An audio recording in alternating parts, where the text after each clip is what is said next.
Hey, everybody, and happy October.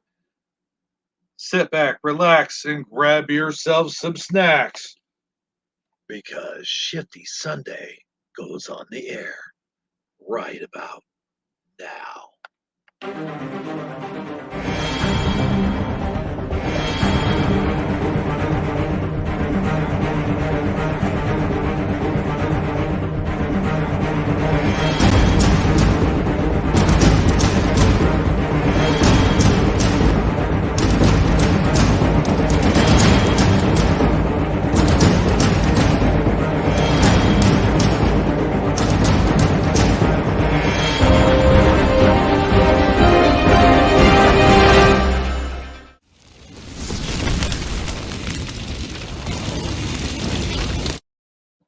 Hey, everybody, welcome to Shifty Sunday. I'm your host with the most that loves peanut butter and jelly on his toast, Hebro77 here, bringing you Shifty Sunday on this day, 10/23/22.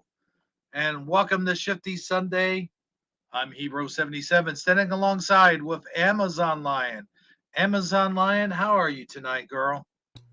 Oh, hey, Hebro77. How's things with you? Well, not Things too aren't bad with me, and thank you everyone that's joining us tonight. So, how's your week been, Hebro77? not too bad. It has been hot. It's been unusually hot here lately. Been in the 80s, as you know, and you know, I actually have my air conditioner on. So if you guys hear a bunch of noise and rattling around, that's actually my air conditioner. Yeah, I've not had too bad of a week. It's been busy as usual. Usual stuff. Nothing too exciting happened this week, except for that crazy bipolar weather.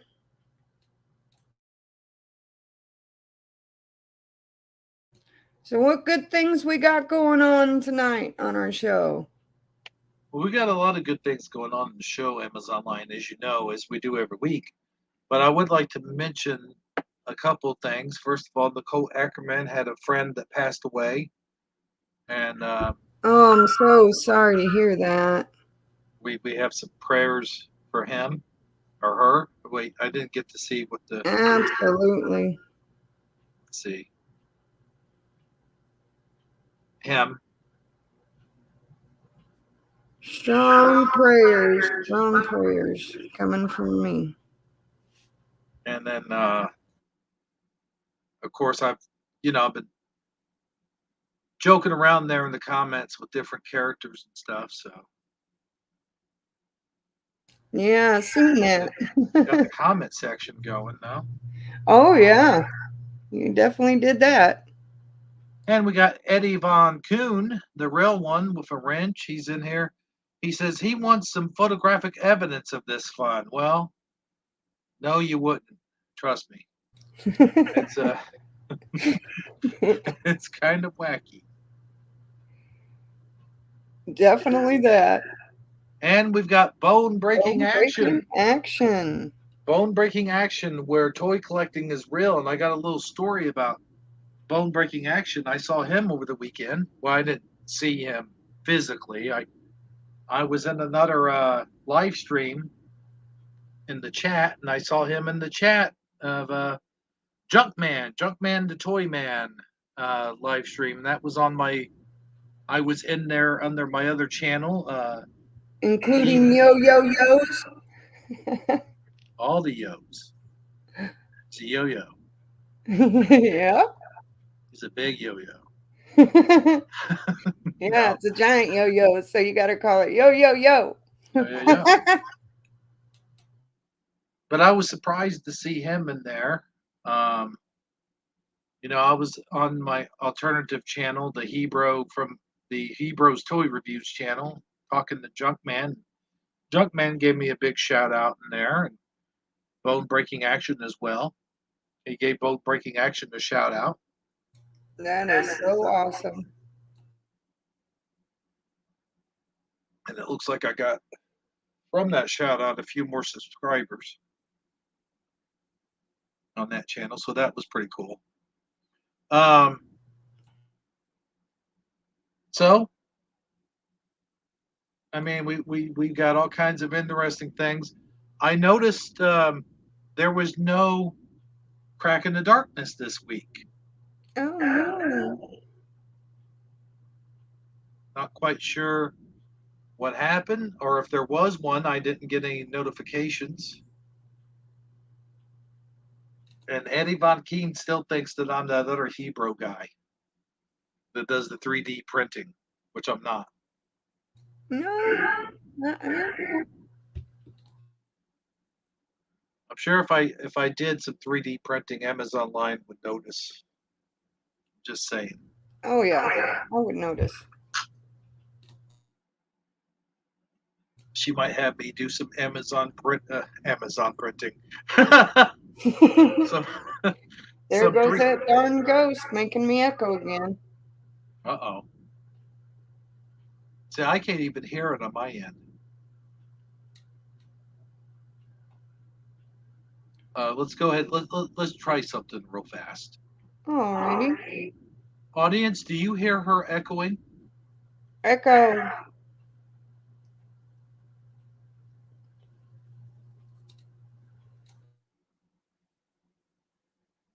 Now, you said that when you watched Shifty Sunday last week, that you heard an echo. And Eddie Von King says he does hear an echo. Oh yeah, it was bad last week. Almost through at least half the show. Hmm. And now it's gone again. Well, we'll have to work through that problem uh, Absolutely. before next week's Echoing show. is no fun. No, it's no fun for anyone. Now, when believe it or not, when Saji first started, he had the same problem, and it was really bad. And what ended up happening is he had to get himself a headset. And you've got those earbuds, and I'm wondering if the earbuds would help. I'm not sure. I'm not sure considering they're, cordless. I mean, they're the Bluetooth kind. So I would have to see what would happen and see if we couldn't set that up somehow. But also, I don't know if they would help because they would have to be attached to the microphone somehow. Right, they can't be attached to the microphone, being Bluetooth and cordless, and it's just the ones that you wrap around your ear. So I'm not sure how that would work. But we'll try some different things and see what works. And Sounds good to me. Let's get this echo fixed. It's driving yeah, me bonkers. bonkers. You remember that candy, bonkers? Which candy was that? I It was remember the a lot of one. old candy. There was a commercial, and the old lady would be there, and then something would hit her in the head, and she'd go, "This is the candy that makes you bonkers," and something would come and bonk her out. I don't remember that one, but I would love to see that one. Yeah, it's pretty funny. Let's see if we can get that one on here. Let's see. That'd be good. Let me go to the good old YouTube here. Let me ask you this real Ask quick. away. Ask away. That should be a segment on our show. Um, when you are broadcasting, do you also have YouTube on your phone? I do not. I have everything shut off on my phone. I even turn it down. Okay. And last week, I actually took my phone into the living room. My setup is, in another room, and it still echoed Hmm.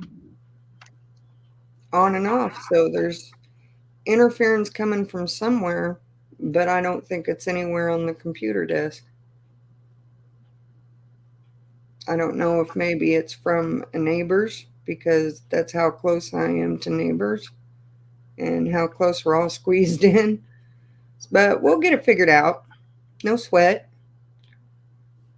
right. Yeah, we should do that. So here is, I found the commercial, All right, I'm ready to watch this. and I'm going to go ahead. Yeah, I'm going to go ahead and play that. Set up here with share screen. There we go. Make sure we're set up. We are. Okay, good. Hide that. And let's see.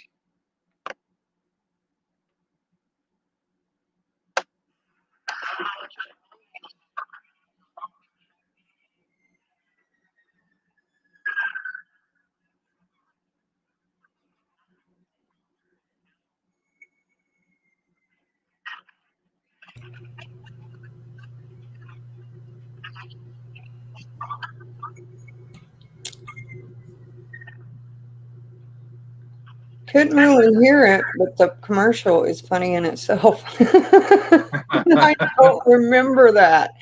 Yeah. The one I remember the most is the old ladies from Where's the Beef? You got to play that one because that one was just, yeah, that was my favorite. Oh yeah, the Where's the Beef lady.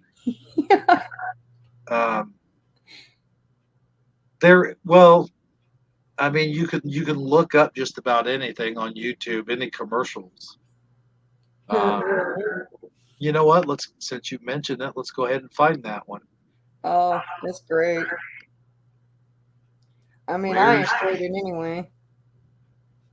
Where's funny? It's not even there. It is. Okay.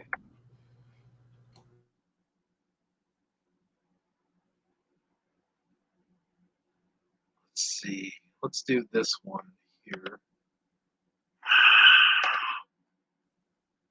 Go.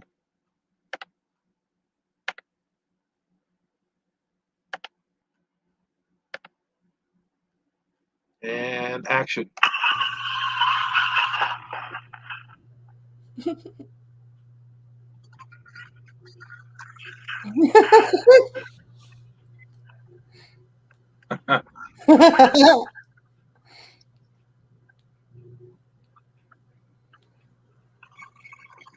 They say, here comes that crazy old lady, pretend like we're closed. Yeah.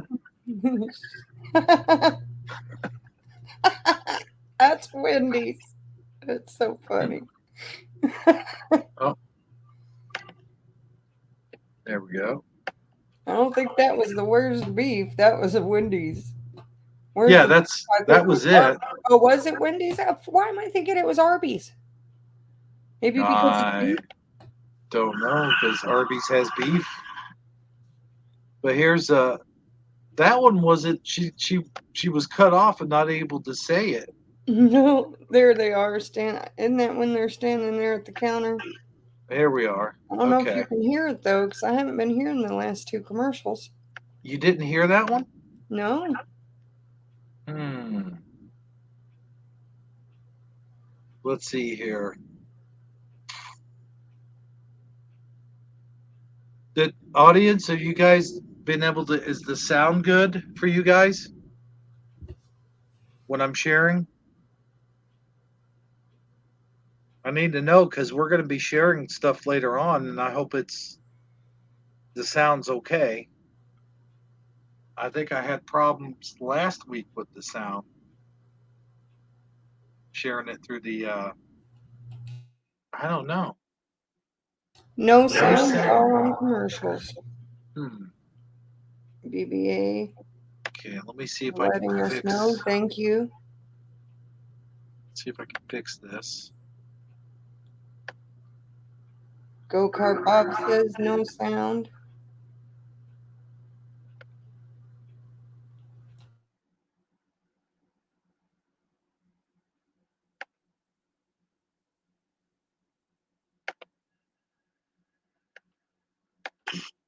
Okay. Let's see if when I'm sharing it. Hold on. I may have to do something. Try this. because I don't want there to be any problem sharing a video later. Later on Right, when I because share a if there's video. trouble with that one, then it might be on everything.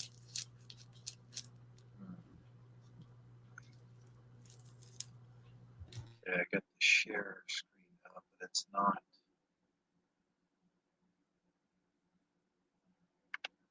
Hold on.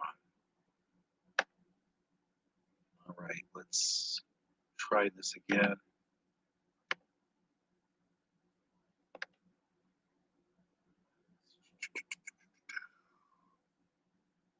Share screen. Share system audio.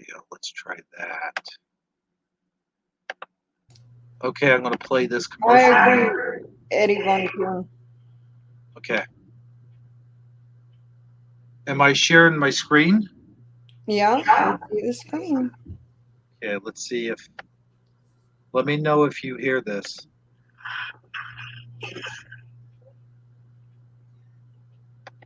You hear it? I don't. Something's not right with our sound then. Let's try this.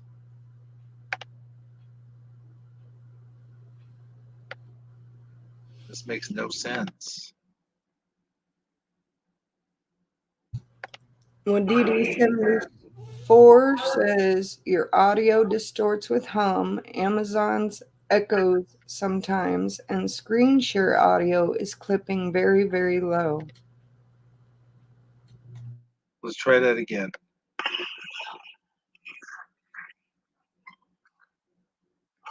Do you hear that? Barely. Okay. And I'm echoing again. It's an on and off thing. I can't explain it.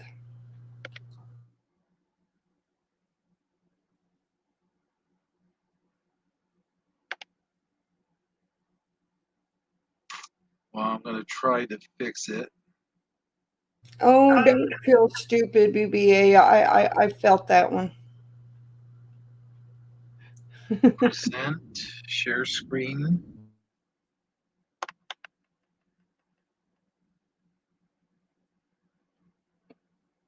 Click share, and your screen will be added to the show. DD74 says a lot of hum in the background. Well, the hum could be my air conditioning unit outside. I've got my air condition on as well.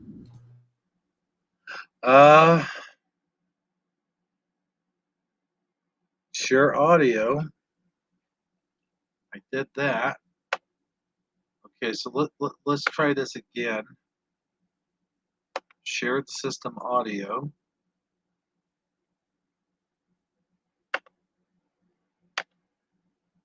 Share. Okay, you can see the screen. Yeah, I can see the screen. It's not blown up, but I can see it.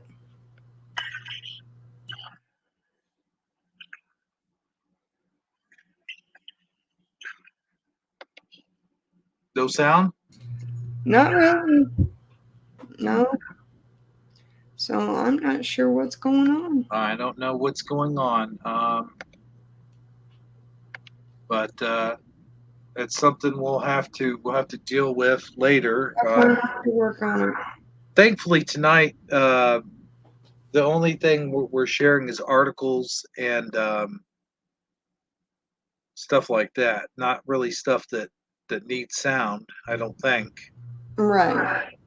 So, well, shoot. Anyway, something I'll have to figure out possibly next week, along with your what's causing your echo. Well, You know, hopefully you can.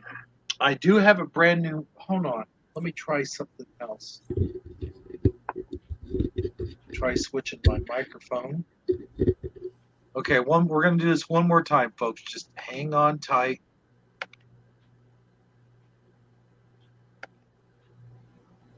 Okay, let me get this right. Okay, now let's see what what we could see. Let me rewind this. Hmm.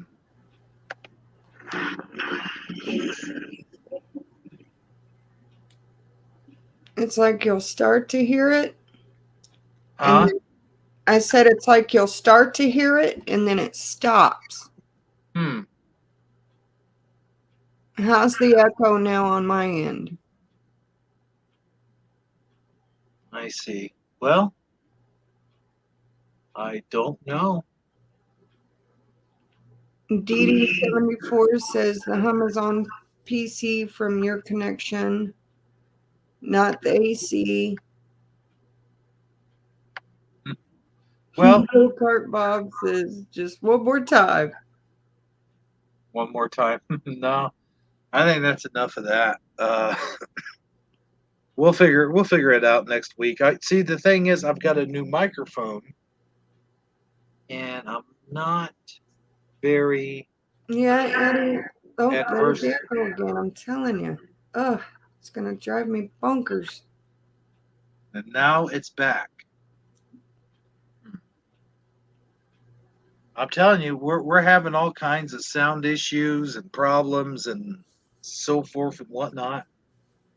And this will be going on I believe, the third week. The third week. Yeah. So it's something we really need to sit down together and Figure out. see if we can't get taken care of. Well, I'm going to go over my settings in here with the audio real quick. Testing. Testing. Hello there. Hello there. Hello there. I'm Jonathan Franks. This is Beyond Belief. Oh, wait a second. Communications microphone. Hello there. Oh, hello there. Do you hear me better? I hear you just fine. Hello Not a there. problem at all. I am Captain Jean-Luc Picard of the USS Enterprise. Can you hear me? Okay. Now that I've done that, I can hear you, Captain. now that I've done that, let me try this again. One more time, as Eddie Von Keen would say. Except I need to go back into YouTube. One Sorry, more folks. time, we're gonna celebrate. Let's go back to that bonkers commercial. Let's see here. History. Play that bonkers commercial again. See, that's coming through the speakers, so that doesn't count. Dang it. Stop screen share, present, screen, share screen, window, and let's try this one more time. Okay, let me know if you hear it.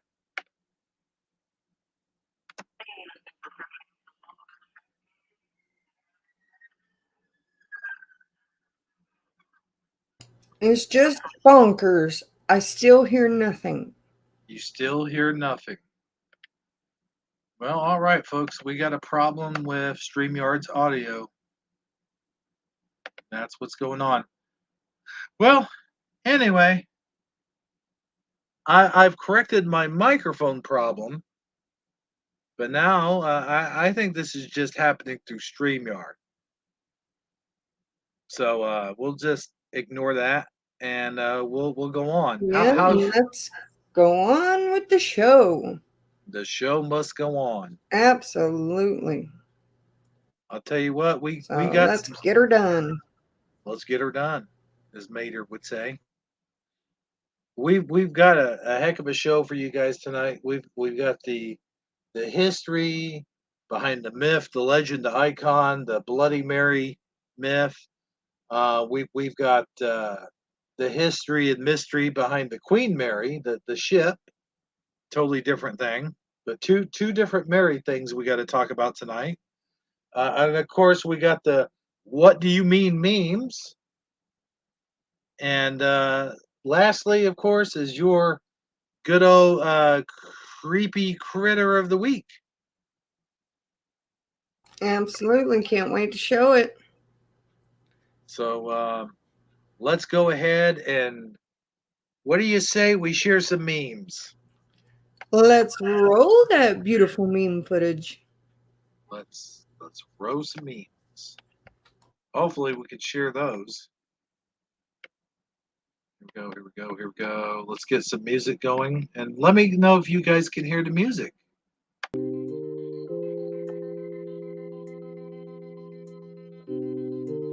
Can you hear the music? I can hear it.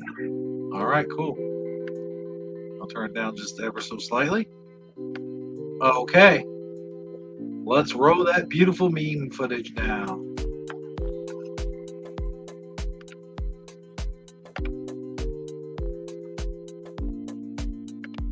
And I'll read the first one here. All right. I guess I gotta get out of the thing.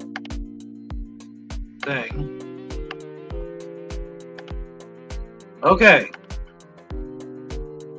Hello. Is it me you're cooking for? What do you think about that? I don't know. After a while, I think it'd be hard to cut things on that and look at his face, too. I tell you what, I wouldn't mind having this. Yeah. Well, I knew you'd enjoy it. Yeah. I'll let you get the next one. Alrighty. The Facebook team laughing at my meme before hitting the ban button. Yeah, that couldn't be more true. Yeah. Way too often to way too many.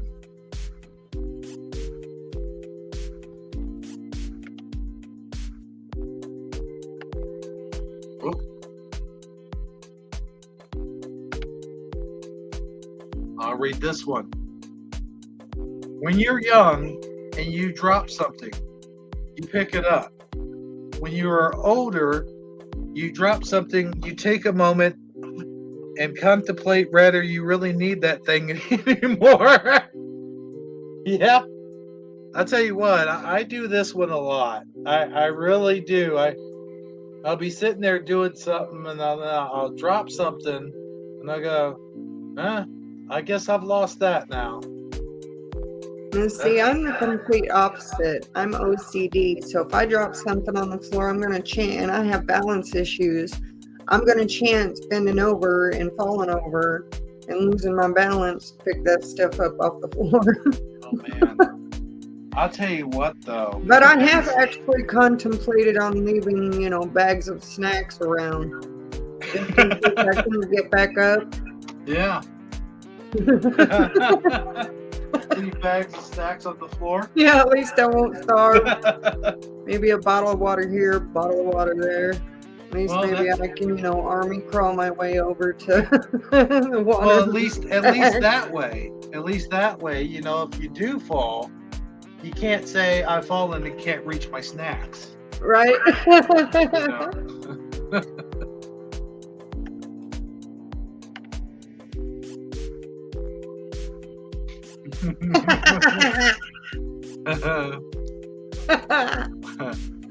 Now I think the Little Mermaid would have been a lot more interesting if he would have played that part. The Little Motherfucking Mermaid. And she. Shit. There's been a lot of talk about, a person of color now playing the live action version of The Little Mermaid. Yeah, I think he would have played that part awesomely. I think it would have brought in more money. Yeah, for his bad motherfucking wallet.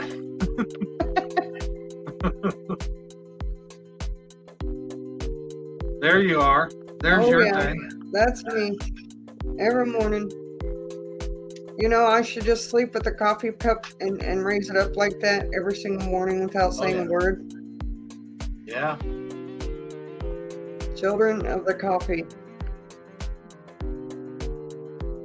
This is my thing. This is what I have sometimes. Restless egg syndrome? Yeah. Yeah, you get a kick out of that one since you got that restless leg syndrome. Yeah. You could relate to that, the hen. I'm telling you, man, that ain't no joke. You get up and you just walk around. You just can't seem to just stop from moving. It's just, you're all over the place. Okay, now this one, really, guys? Is this for real? Did they actually make these?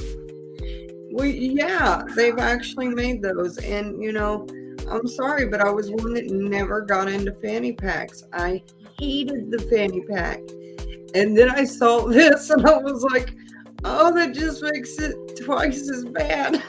Yeah. I would probably be this one here, or maybe like this one here, the hairy one. The hairy belly. Yeah.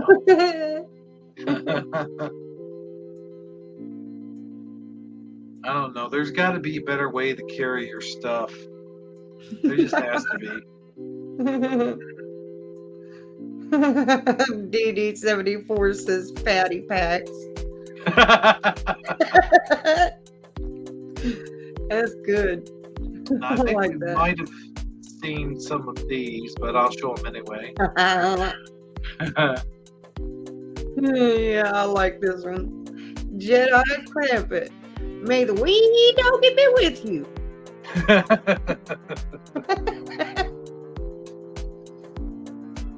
See, we should have done this in May. Yeah. That's Jedi month. Yeah.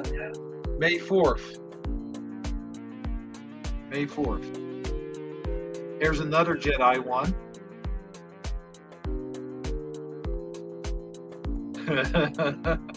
A long time ago, in a galaxy far away, they used Phillip head screws. Yeah, apparently. Like you would think technology would have been a little better, but Yeah. I mean they have laser swords, but apparently they're attached to Phillip head screws. Who knew? Who knew? You think they had a maintenance guy to fix all that stuff? Yeah, well, yeah. You got to fix your lightsaber.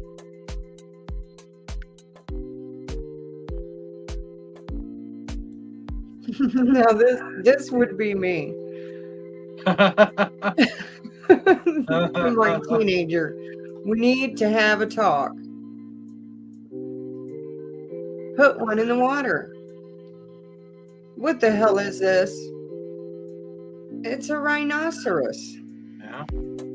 Me, I'd be thinking it was something else. The whole time it was just a little foam dinosaur in Yeah. a dissolvable pill. Do you know what you get when you mix an elephant with a rhino? What do you get when you mix an elephant with a rhino? Hell if I know. Hell, if you know. Hell if I know. Yeah. I got the dad jokes, I know. Oh, I know too. Yeah. I like this one. Never gonna give you up. Never gonna let you down. Just in time for Halloween. Which is actually right around the corner. Next week will be our Halloween show. What you think about that? Oh, I'm excited.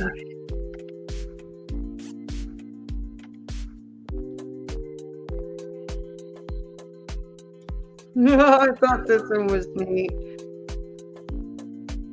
The engines already sound pretty cool, Ted.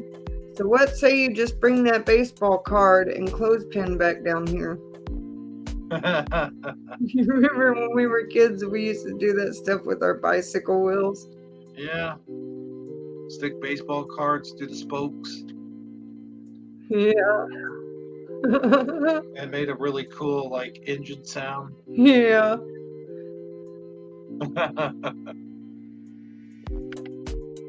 That was funny.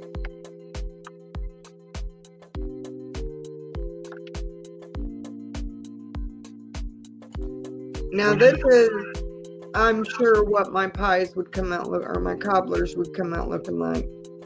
When you bake a cherry cobbler and end up with the Necronomicon. Yeah, it looks like an evil face. Yeah. It's the Evil Dead Necronomicon. Yeah.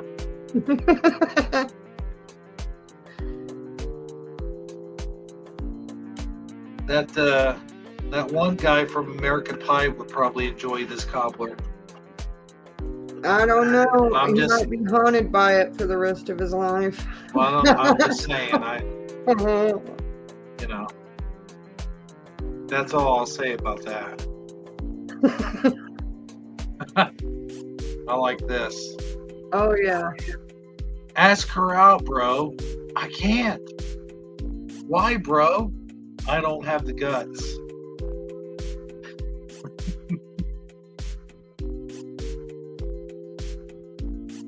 Don't have the guts. Oh, there's me. Gathering all the cats in the neighborhood. Yeah. First, we get a cat. Then we say no more cats. Then we get another cat and another cat until we have all the cats. That is you. I for know. sure. Yeah. Truly. That's no lie. You're the cat lady. I am. I have this thing with saving, all the abandoned, pregnant kitties. And then, let them give birth, and then I'll call animal control or, an adoption center and get them placed over there. Well, you've always been the cat rescuer. Oh, yeah. Ever since I was as far back as I can remember, actually. I guess it would make sense, the cat lady. I am a Leo after all, so You are a lion. I'm a lion. It's a cat.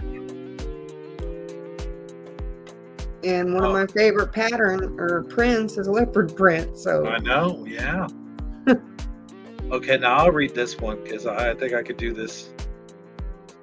I don't always step on my kids' toys, but when I do, whoa, brother, does it hurt?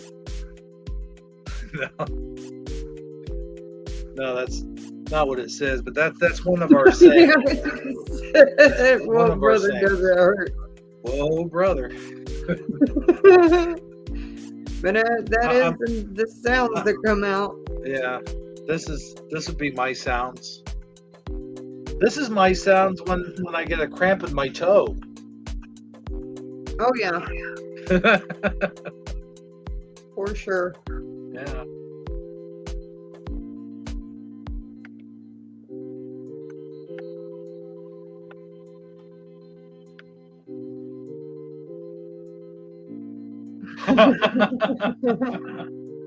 I like this. Yeah. I'd probably go into stores a lot more often. I like If the pattern. animals ran the register. I like the pattern that's on the dog's chest too. Did you notice that? It almost looks like he's got like an angel tattoo on his chest. Yeah. And you can never forget. He can highly recommend that toilet water. Yeah. I know cats that I've known cats that they don't drink from the toilet. But But they I've like known- to watch it when it flushes. Well, I know that, and I've known people that have trained their cats to actually Go to the toilet, yeah. go to the toilet. Yeah.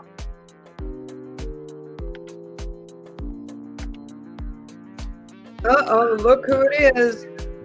Look who just came in. Who just came in? I can't see from my perspective. Oh, Michael Fontaine.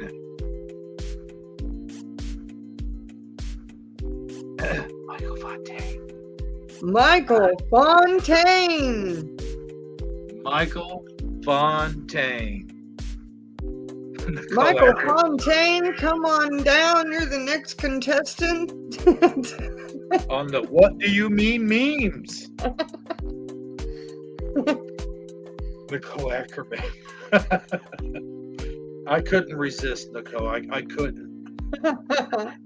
I had to say something. You know me. Yeah, I like this one. Here's a question for all the mind readers out there. Now, where's the, Oh, okay, I get it. Okay. Yeah. I mean, if you're a mind reader, you don't have to be asked out loud. Right. I think this was from an old Star Trek episode, this guy. Yeah, it looks that way. Just from the color and the character alone. I bet Michael Fontaine knows which episode that's from.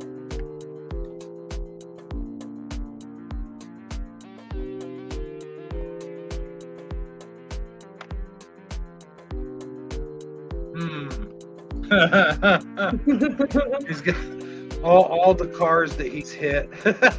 It's one of them parallel universes, you know. Yeah. Like the mass YouTuber was talking about earlier. See, that's how they're sitting at home right now. Yeah. Some of them, anyway. Some of them, R.I.P. Now, I've seen this before. Other ones, good eating. This next meme, I've seen this one before, but it's still funny. Yeah, that one. This, You don't even have time to wash the car because it won't stay off her. right. You know, I've never really liked these You things. think with that many kids, somebody would have they'd be out there having them clean the car. Well, you're not going to have a clean car if you got that many kids. I mean, Yeah. you know, we just have two of them, and Right. look at the mess they make in the back seat. Oh, I know it. So, yeah, you know, but here's the thing. I've never really agreed with this sort of putting your family on the back of a car type of thing. Yeah. To me, it's kind of like advertisement for Yeah. predators. I don't know. A bit too personal. Yeah. I don't know. That's just me. It's like, you got kids, eh? Oh yeah. I don't know. Got to be careful, people.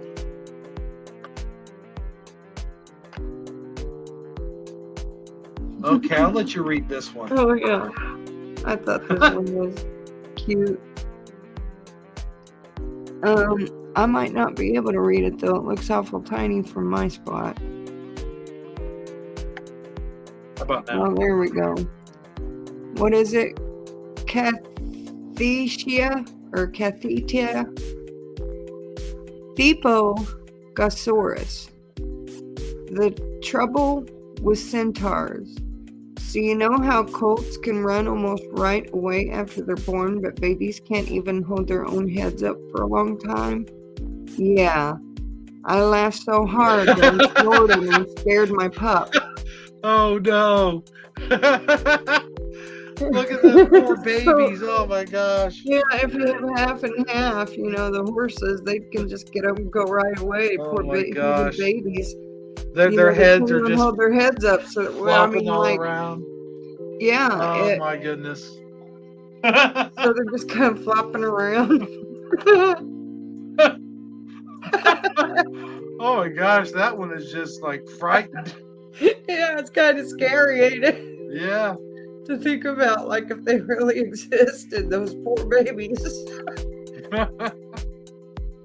Talk about, the shaken baby syndrome. I mean, poor kids. Oh, this would be me right here.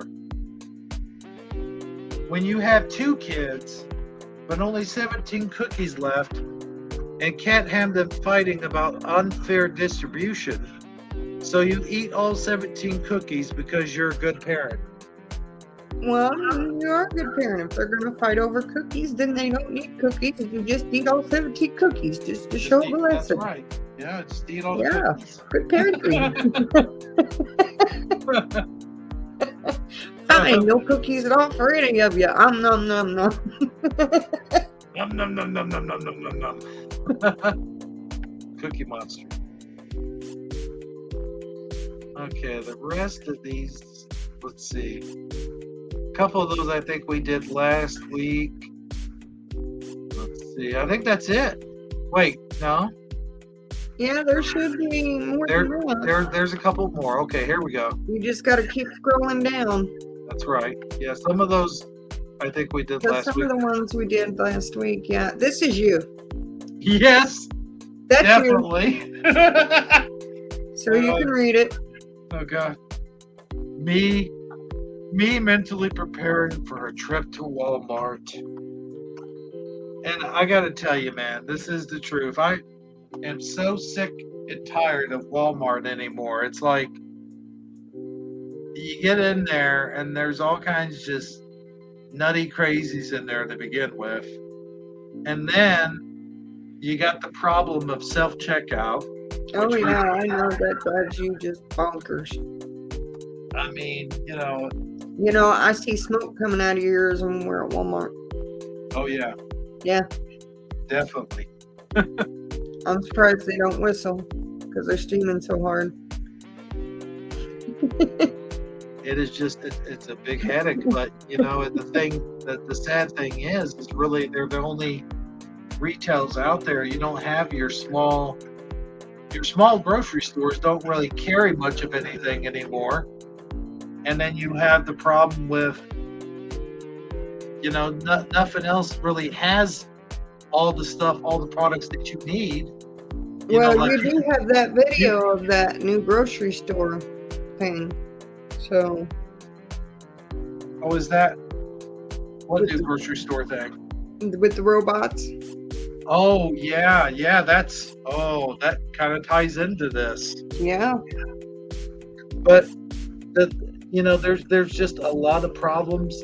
And like, if you go to the dollar store, you can't really find everything you need. They have a few groceries, but not many. Right. And then you go to Aldi, and they have all the groceries, but they don't have material goods at a good price. And then also they don't have everything, that you're looking for sometimes. Like there's a specific thing and they just don't carry that. They get shipped whatever is left over. Right. Over here. Right. So, I mean, that store could have all completely new stuff in it from month to month. And that's why you have to go to Walmart. You just have to. There's no, you don't have to. I guess you could skip out on the few items but inevitably it's just a problematic. It's just such a huge, I don't even want to talk about it anymore. Next meme. No, I thought you'd get a kick out of this one, and you can read this all you want. I'll read this one, yeah. I don't always a derp, but when I do a derp, that's it. Well, that isn't quite what it said, but hey, I love the character. Hey, I have lived,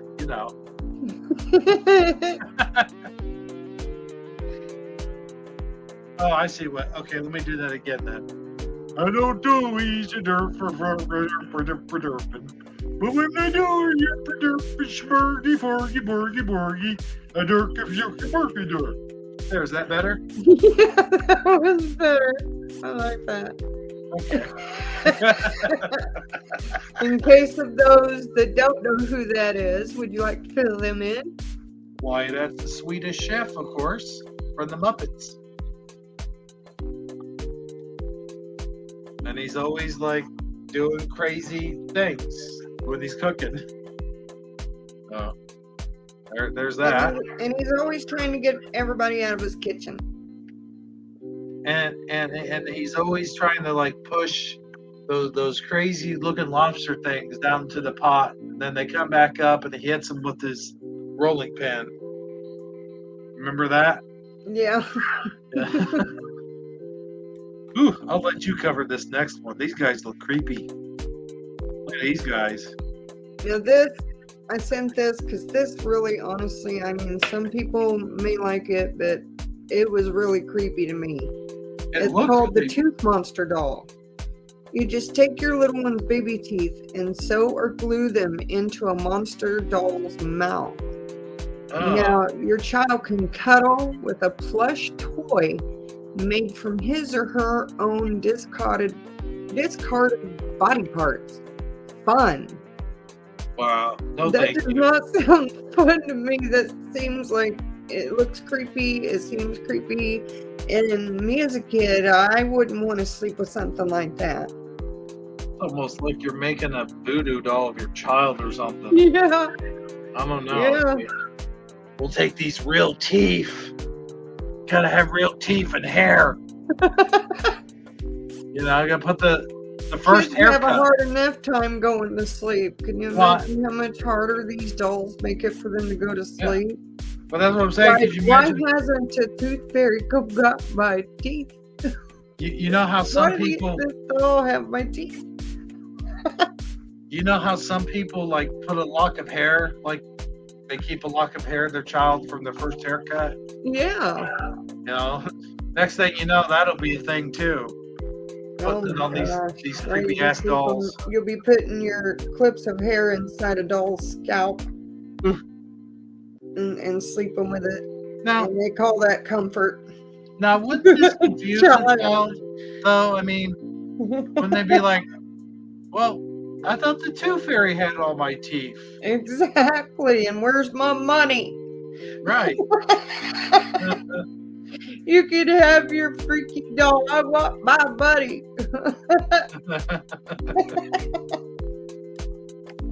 Oh, I like this one. I can relate.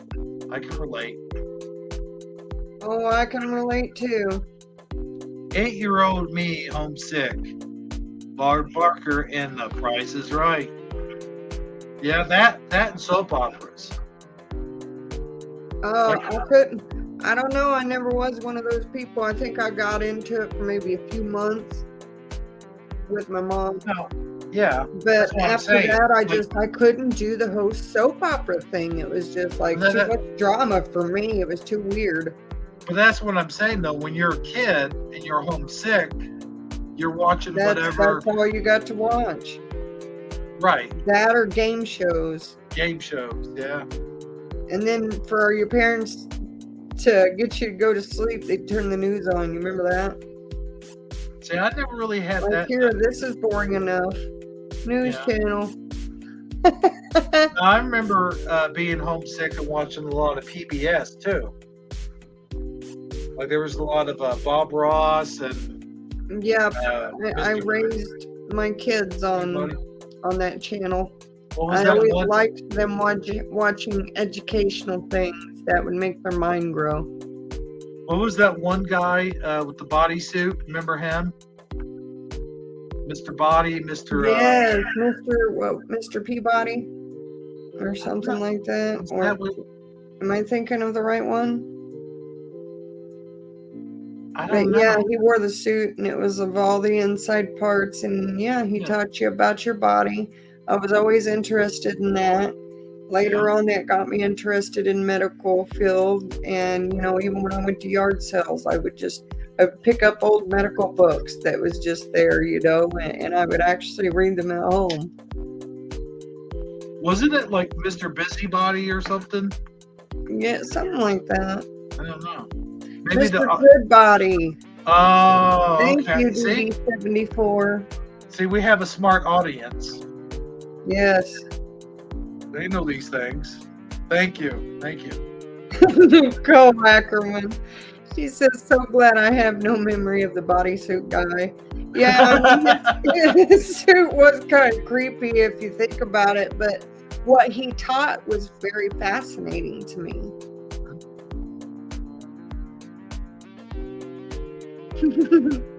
Eddie Von Kuhn says Kangaroo was a better captain than Picard. Oh no, I don't know about that, but close. Close. Now this here's is you something- when you're driving, okay? Yeah, now here's something that could you imagine seeing this in real life, a sign like this? I think you would take the sign's advice. You think I would? Oh, you think is that what you said? Yeah. I would? Oh. I don't know. Oh, it looks like I think I might if it came with a ramp. if I had Kit, if I had a car like Kit or something, or like the Dukes of Hazzard, like something like that, I guess I would take the chance. But Yeah. not the car I have now. No. Gotta have one of them windbreaking cars, Yeah. like the one in my driveway. Yeah. True.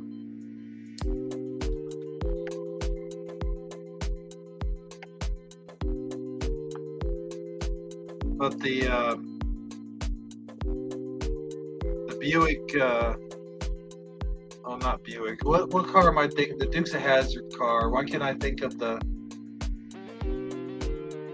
1973 Buick? Maybe the audience knows. I can't. No, I'll get there on my own. I just. Dang it. Yeah, you're right. Maybe the audience does know.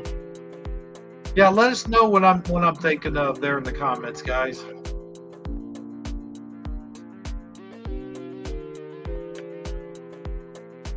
But in the meantime, here's this guy. This is me. I would do this. Thief breaks into my house looking for money. Me. I'll look around with you. Yeah. I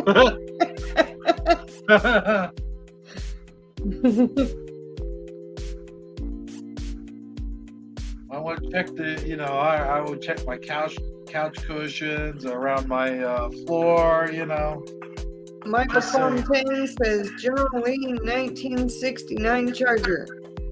Dodge Charger. That's what I don't know why I was saying Buick. I don't know why I said Buick. It's Dodge Charger. Yeah. Thank you, Michael Fontaine. Yeah, and then I'd tell the thief, and when you hit the other houses, if you do find some money, bring me some back.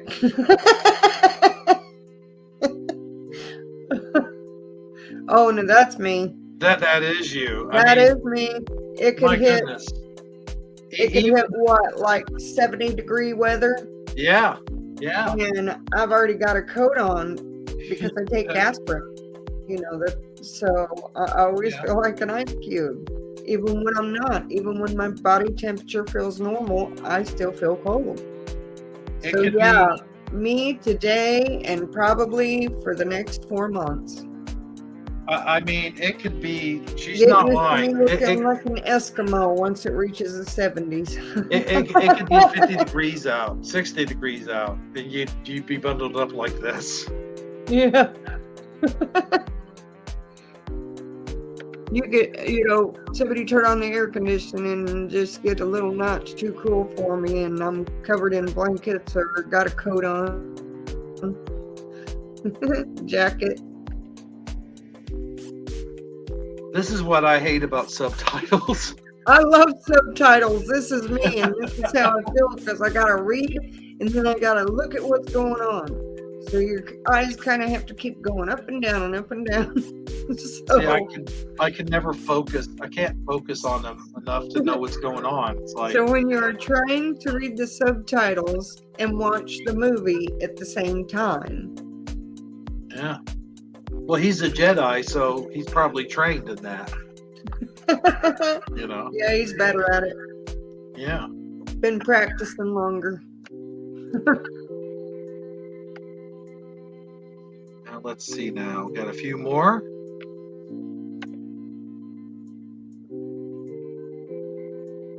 I thought this one was funny. This would be me trying to convince you. Yeah. He says, "Ooh, it's a ghost pizza for Halloween. You can't even see it. So spooky." Bottom. You ate it all, didn't you? I'll order another one. Yeah, that's what. See, no, Yeah, I'm the bear. You're the bear. I'm the bear. You'd be the rabbit. Yeah. See? When I'm finally ready to eat. Yeah. Like, where did it all go?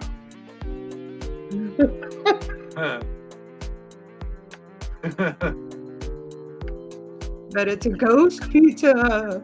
It's October. Speaking of man, October. yeah. Oh boy.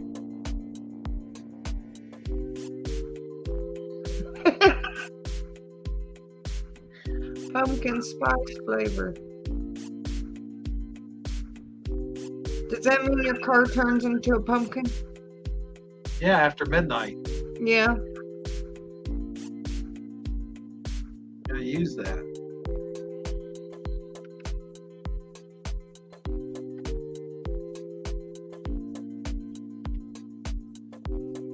I like this one. Oh, this is you. Is it? Yeah, I get jealous.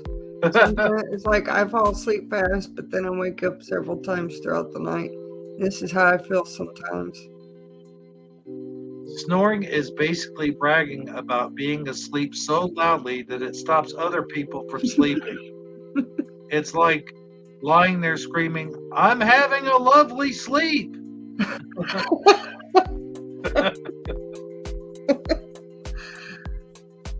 Huh.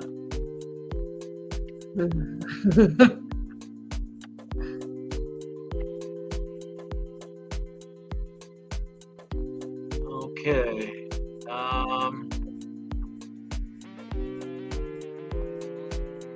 Now this isn't so much a meme, but it is interesting.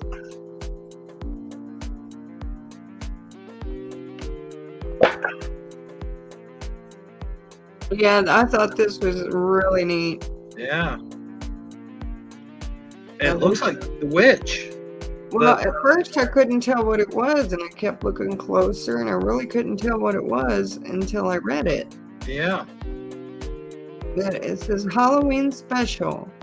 A guy named Eric Lind captured these photos of an owl at his parents' house. It has stolen a child's stick horse and is flying around the neighborhood with it. Now imagine being in that neighborhood and looking up and seeing that image.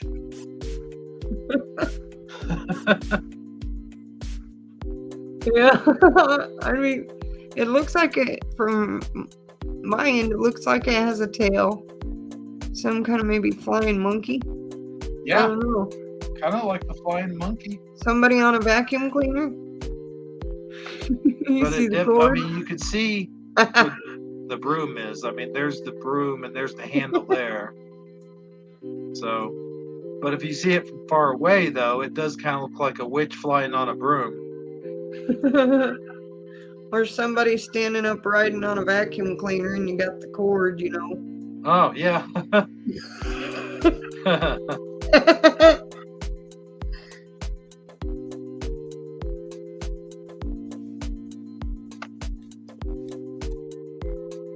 And I think that does it for this week's What Do You Mean memes. Huh? What do you mean?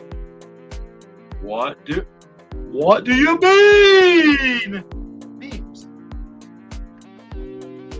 Well, that's the end of the beautiful meme footage. That beautiful meme footage. Boy, I tell you, some of those were pretty good, and they went on for quite some time. Yes, thank you. Hmm. Yeah, you had some pretty good memes for this week. I'm seeing some of the comments. I do not watch foreign movies because I hate subtitles. I watch one based off of a book, and they just like Hollywood butcher the book if I got the subtitles right. Hmm. Sometimes, a lot of times they say the book is better than the movie. So I've heard that's true. But sometimes they could take the source material from a book and make it even better than or the movie sometimes can be better than the book. Kind of like I'll give you a good example: The Shining. Yeah. I think The Shining's better than the book, just the way the movie was. That was. Oh man, I'm having brain farts left and right here. That was a Kerbert, Stanley Kerbert, Kerbert. I can't even say his name right now, but they said that him and Jack Nicholson just went around and around for hours and hours of different takes, him saying the same line just over and over and over again, and it literally drove Jack Nicholson into madness while he was doing the the movie. Yeah, Q, Kubrick, Kubrick. See, I can't. For some reason, I'm just having a hard time with that name. You But said Hubert, and it made me think of the game. oh, Hubert. Yes. Yeah. Okay. See, Go Kart Bob. That's a good way to pronounce it. Kubrick. There you go. Okay. Thank you, Go Kart Bob and Michael Fontaine. But yeah, I like it is Halloween time, so we'll get into some of the scary movies that we like. What are some of your favorite? Well, since we're talking about, let's stick with Stephen King. What are some of your favorite Stephen King movies? It. Definitely it. Mm, yeah. And I like The Shining. I like Pet Cemetery. Oh yeah. Um, wasn't Thing one of them? I don't. Or was that somebody else? That was somebody else, I think. What about Cujo? Cujo. That was Stephen King. Yeah, I Cujo like scared the Cujo. I poo like out of it. me. What one of my favorites is the one with the trucks. I love that movie. The See, I'm just not. My brain's not functioning right now. But you know which one I'm talking about, right? The one with the trucks. Uh, I don't think I recall that one. One of the trucks has I think the main character has the Green Goblin face on the front of it. Yeah, I know what you're talking about. I remember the Green Goblin. Maximum Overdrive. Thank you, Michael Fontaine. See, Michael Fontaine is just a book of knowledge here tonight. He's got it. And But I also DD74, like Hellraisers. the Hellraiser movies. I like Saw, Hmm? all the Saw movies, all the Freddy Krueger The heck was movies. that? Thought I just heard my door try to open. Are you getting the creepy crawlies? I might be getting creepy. That might have been It a is car. October. I'm actually going to go check that out right quick because that's kind of frightening. Okay. I'll let you take over the class. All right. Well, I'm taking over the class. And yes, Edie's kids rock.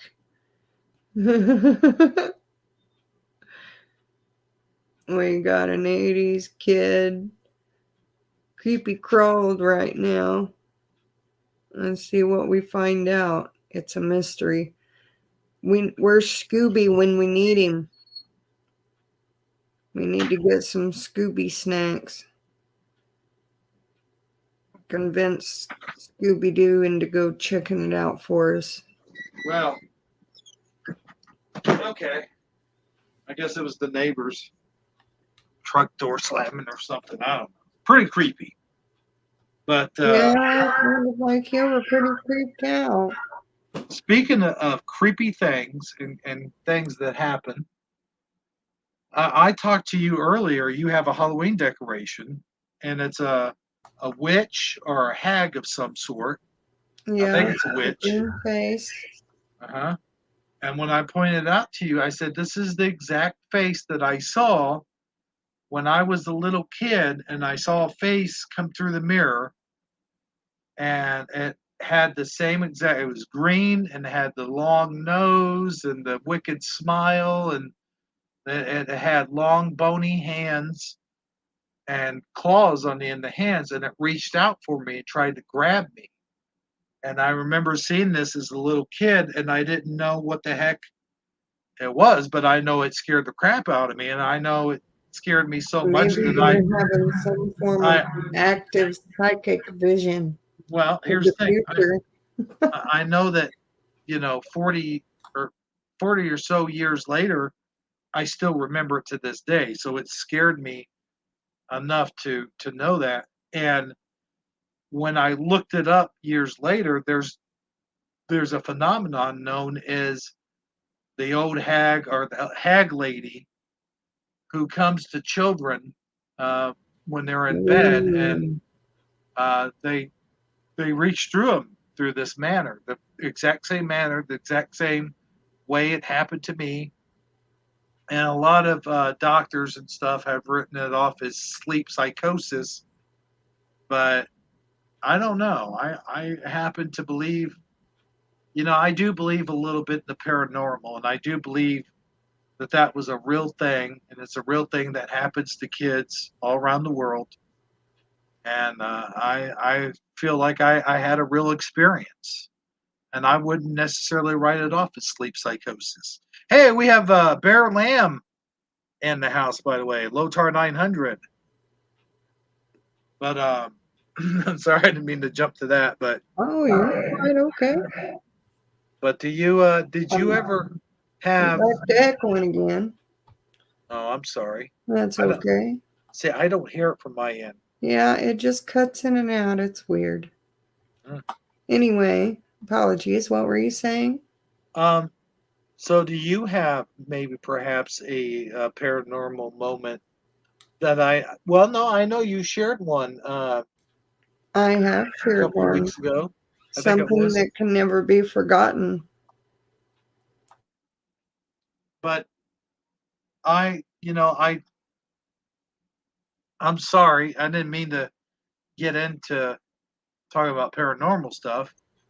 Um, Oh no, it was the reason, well, hold on, just 1 minute. all right. I know, I don't mean to cut you off, enough, but the reason why I was talking about the mirror is because there's a myth, and we're going to talk about it, that happens in the mirror. But I'll let you go ahead and tell your story first, and then we'll get to that. I was just trying to segue into Okay. our article that we're about to read. But go ahead. Well, I don't know if others believe in the Holy Spirit, but I do. Because I was filled with it when I was 7 years old. After that, I had this thing with, when Cabbage Patches were big, everybody was getting them, didn't care what distance they had to go to get it. And I wanted one really bad. And my step grandmother had gotten me one for Christmas one year. His name on his birth certificate was Harry Merrill, and I couldn't have been more ecstatic. I even cried receiving the gift. And I wanted to take such good care of it. I would set it on my dresser. I wouldn't even sleep with this doll because I just wanted it to stay in tip-top condition. And had I known, I probably wouldn't even have taken it out of the box, or even asked for one, because one night I heard a thunk. I was sleeping in my bed. Everything's dark around me. And it's like I hear these little pitter patter feet, and I hear a kitchen drawer open. And of course, at this age, I'm doing dishes, so I know the sound of knives. And I hear shing, and I hear little more pitter patters, and like this demonic laugh. And I scream at the top of my lungs. My mom comes racing down the hallway. I can hear her feet thudding on the floor as fast as she can go. And she turns on my bedroom light with this panicked look on her face. And in the middle of my floor is my Cabbage Patch doll with a butcher knife next to it, just laying there. And so, my mom can't explain it, but she doesn't really do any much about it. She puts the knife up, puts the doll back. I don't remember if there was conversation in between. And it happened again the same night. And I cried and I screamed after the second time of that happening. And one night, I made sure that my mother put the doll, it was going to be the trash day the next day. And I made sure that my mother put the doll in the metal trash barrel and put a big white brick on top of it.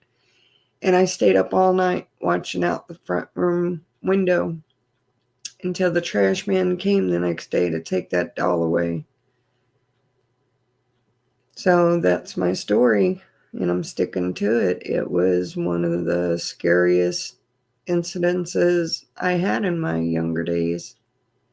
And it will, it's weird. It's like I'm not really scared of dolls, but I'm scared to death of that memory of that doll. For a long time, I was scared to death of all dolls, but that fear finally lifted because it's more of a sense, it's more of a feeling that you can get from objects, actually, if you're tuned in enough with your, surroundings. The thing is, I wonder, um, you know, I wonder what the history of that doll might have been. If it had Well, I mean, it was brand new, brand new, so that still in the doesn't make box, sense unless there went was through the factory. something going on in your house, something dramatic at the time. Maybe there was something that that caused something to latch Well, I on to do that. know that when your faith grows bigger in, the choosing of your higher power, mine being God, it seems to draw in more demons and things like that. I don't want to speak about it too long because it's negative and I don't like drawing in negative energy. You know, I have to surround myself with white light. I envision that. My white light being God, angels, the protector, you know.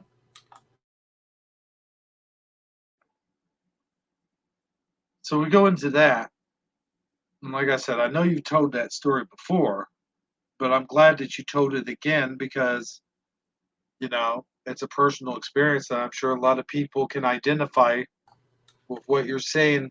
They may not come forward or they may not always talk about it, Right. but Well, there could it's you hard never know to there could talk be about people that. out there. There could be people out there who are hearing this experience and thinking to themselves, wow, I really, identify with that. So that's what I'm saying. I appreciate you sharing that one more time. Yeah, most people don't go through those experiences, so they're just like, oh, no, it was just your imagination getting carried away with you. But those of us who have had those experiences, especially those who have that higher power, seem to go through more of that, hang on the cross daily and Sometimes that cross can be downright scary, especially when it comes to things like demons.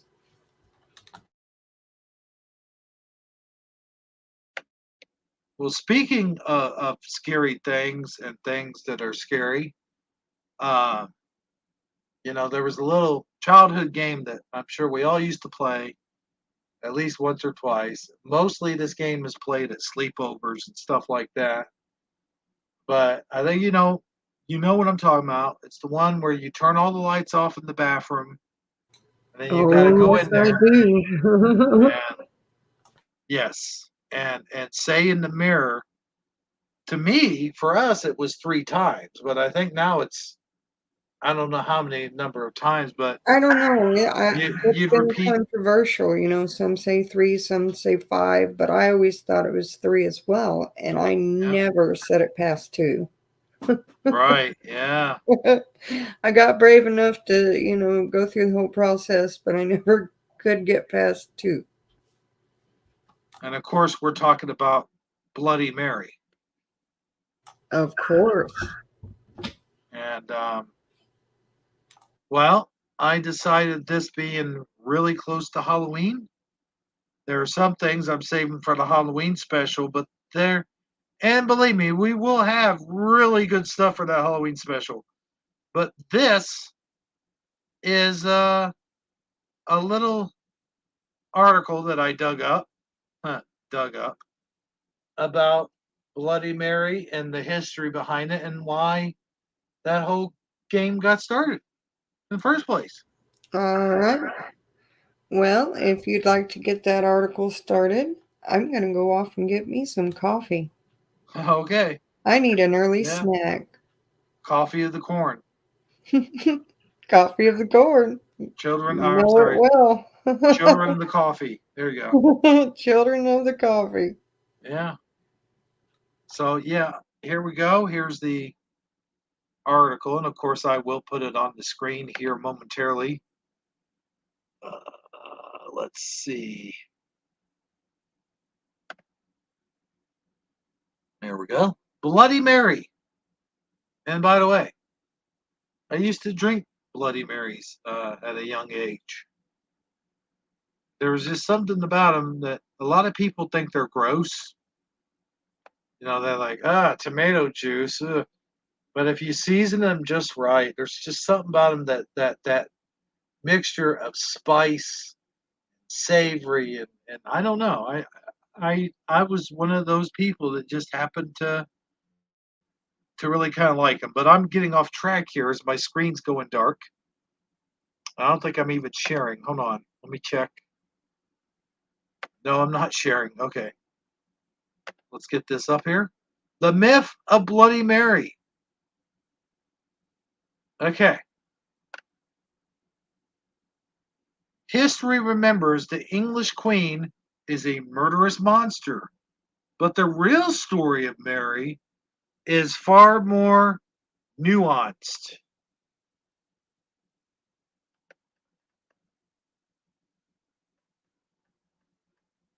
The first woman to rule England in her own right didn't simply inherit the throne, she seized it with unprecedented ambition from those who sought to thwart her.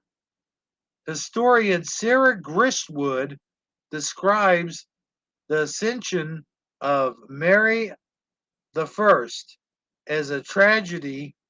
Oh, is a staggeringly bold course of action undertaken with little chance of success. Still, she rode into London on August 3rd, 1553, to widespread acclaim. In the words of one contemporary chronicler,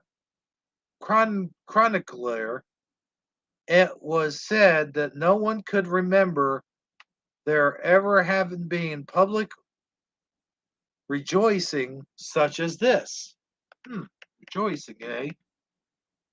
Centuries later, however, the Tudor queen is remembered as one of the most revealed figures in English history. Bloody Mary. This is the story of how a heroic underdog became a monarch who was then mythologized as a violent, um, excuse me, despot, de, depot, huh? Excuse me, a violent despot, despite being no bloodier than her father, Henry VIII, or other English monarchs.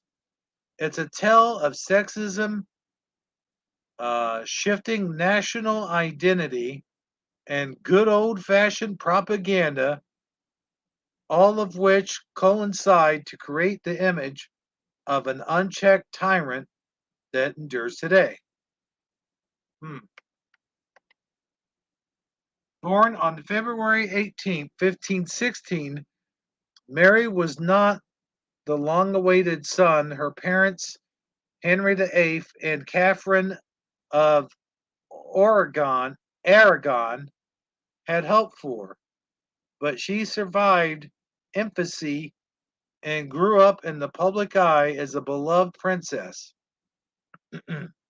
at least until her teenage years when her father's infatuation with Anne Boleyn led him to divorce her mother and break with Catholic Church declared illegitimate, downgraded from the title of princess to lady, and separated from her mother.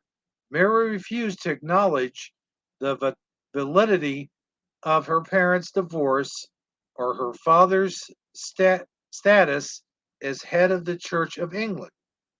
It was only in 1536, after Anne's execution and Henry's marriage to Jane Seymour. I almost said Seymour. Seymour. Wait, Jane Seymour? The actress? I'm just kidding. That Mary finally agreed to her merciful, mer- merciful father's terms. Wait, it can't be merciful. Mer, cruel. Mercer, is it cruel or cruel? Merciful, merciful. Father's term. See, this is where Amazon line would come in, and save my hide from. Mercurial? But thank you, Mercurial? thank you. I I'm know it's a glad you. mercy type word. How's that? It's yeah. I see you're back. Oh, yes. Had to get that coffee because it's delicious down to the very last drop. You'd make a good commercial for them. Thank you. Yeah. So there's a portrait of Henry VIII and good old what's her name? Her mother, I assume. Welcome back to court, she survived Henry and three more stepmothers, only to see her younger half brother Edward VI take the throne as a Protestant reformer, adopting a stance adopting a stance am, an, Anathema? aphema to Okay. her fervent Catholicism, Catholic, Catholicism. Yeah, Gosh, that's how you say that. ugh, yeah. Yeah. So now every time we see that word, that's what we got to do. We got to do that. Yeah. Okay. When Edward died 6 years later, they attempted to servant his father's wishes by leaving the crown to Protestant cousin Lady Jane. Ooh, a G.I. Joe. Oh, no, I'm just kidding. Lady Jane Grey, including those next in line. I gotta take a sip of tea. Sip away.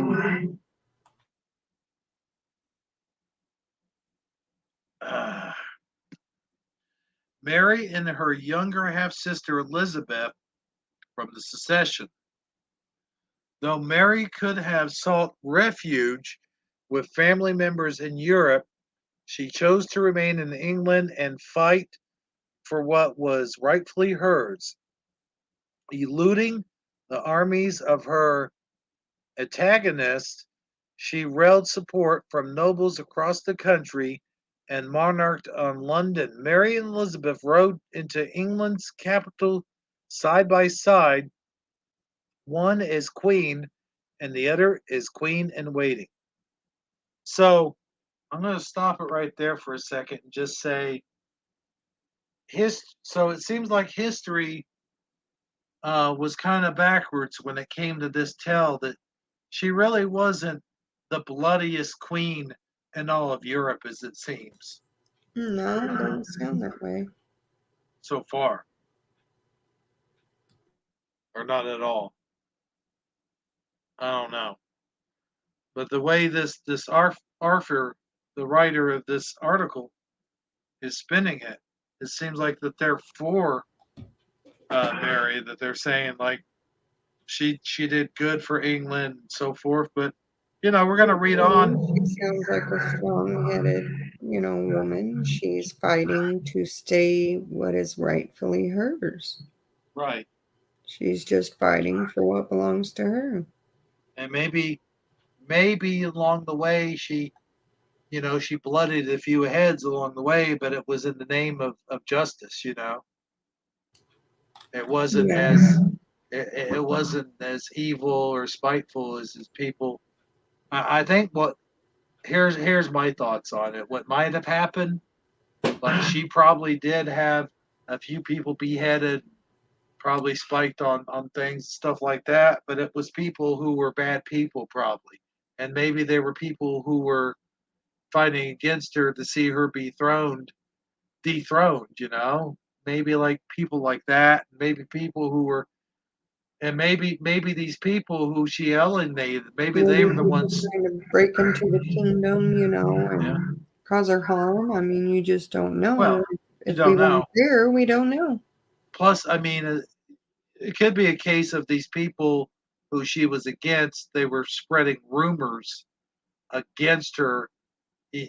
Much like people do today by saying how much of a bitch they are and this and that. You know how people do today. Oh, yeah.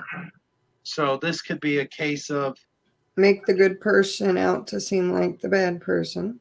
right, Oh, yeah. right. That happens quite often. During her 5-year reign, Mary navigated the manifold challenges associated with her status as the first English queen to wear the crown in her own right. Rather than as the wife of a king, she prior, prior, prioritized Prior- religion. Prioritized. Oh, I didn't see the T in there. Prioritized. Yeah, it was prioritized. I thought it was, but for some reason I was reading it funny because I couldn't see the T. Prioritized religion above all else, implementing reforms and restrictions aimed at resorting the Catholic Church's ascendancy in England. Most controversially, she ordered 280 Protestants burned at the stake. See, that is kind of violent. I mean, as heretics. In fact, as heretics. In fact, that would later cement her reputation as Bloody Mary. So there it is right there. Oh, You yeah. know, but again, we don't know what those people did. We don't know if they deserved that or if just because she was with the Catholic Church on their side, and we're talking about Protestants. I don't know. Hard to tell. There seems to be a lot of this article left. Oh, yeah. It's a big article. It's a long article. Let's see. A lot of pictures though. But yeah, it just keeps going. And going and going and going. Like there's no end to it. No. Okay, so I tell you what we're gonna do. Let's see here. Let's start.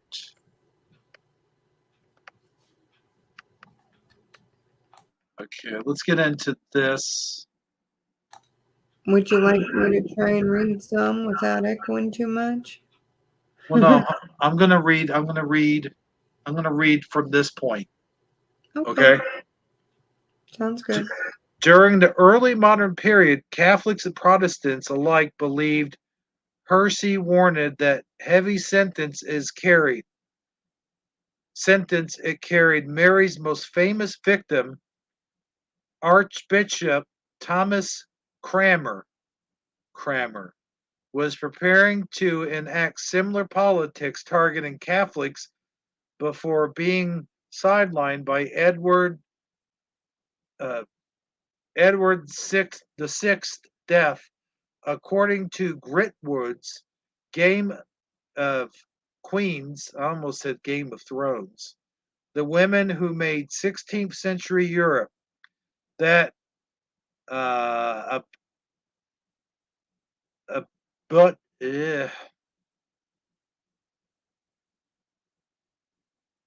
arbitrary arbitrary heretics who refused to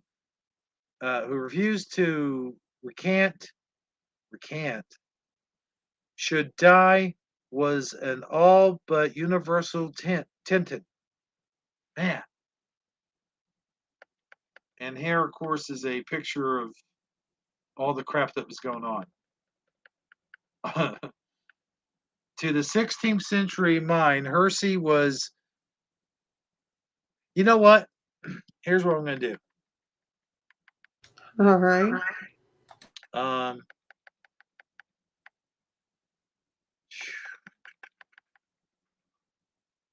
okay, let's do this. Why don't you take it from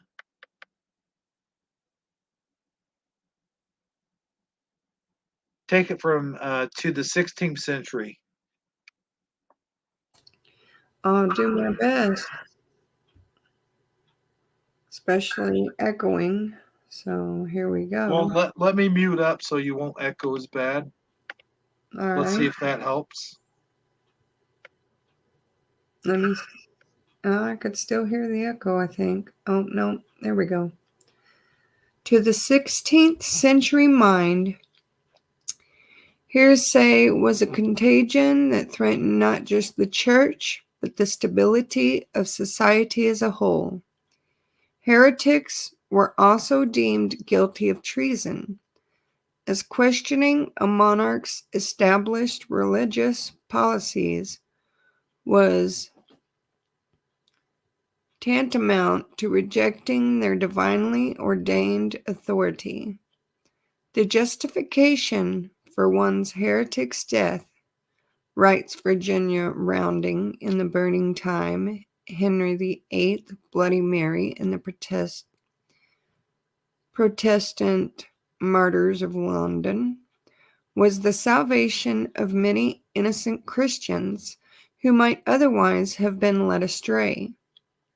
Even the gruesome method of execution had an underlying purpose. Death at the stake gave recalcitrant heretics a taste of hellfire, offering them one final chance to recant and save their souls. Mary and her advisors hoped the initial spate of burnings would act as a short, sharp shock, warning errant Protestants to return to the fold of the true faith. In a January 1555 memorandum, the Queen explained that executions should be so used that the people might well perceive them not to be condemned without just occasion, whereby they shall both understand the truth and beware to do the like.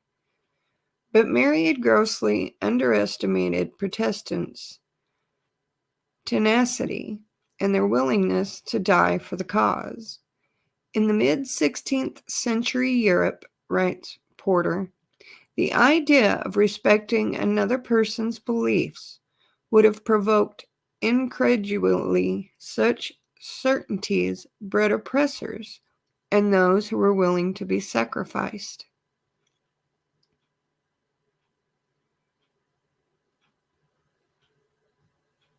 Hello? Scroll up, please. Oh, wait. No, I wanted to stop it right there, actually. Oh, okay.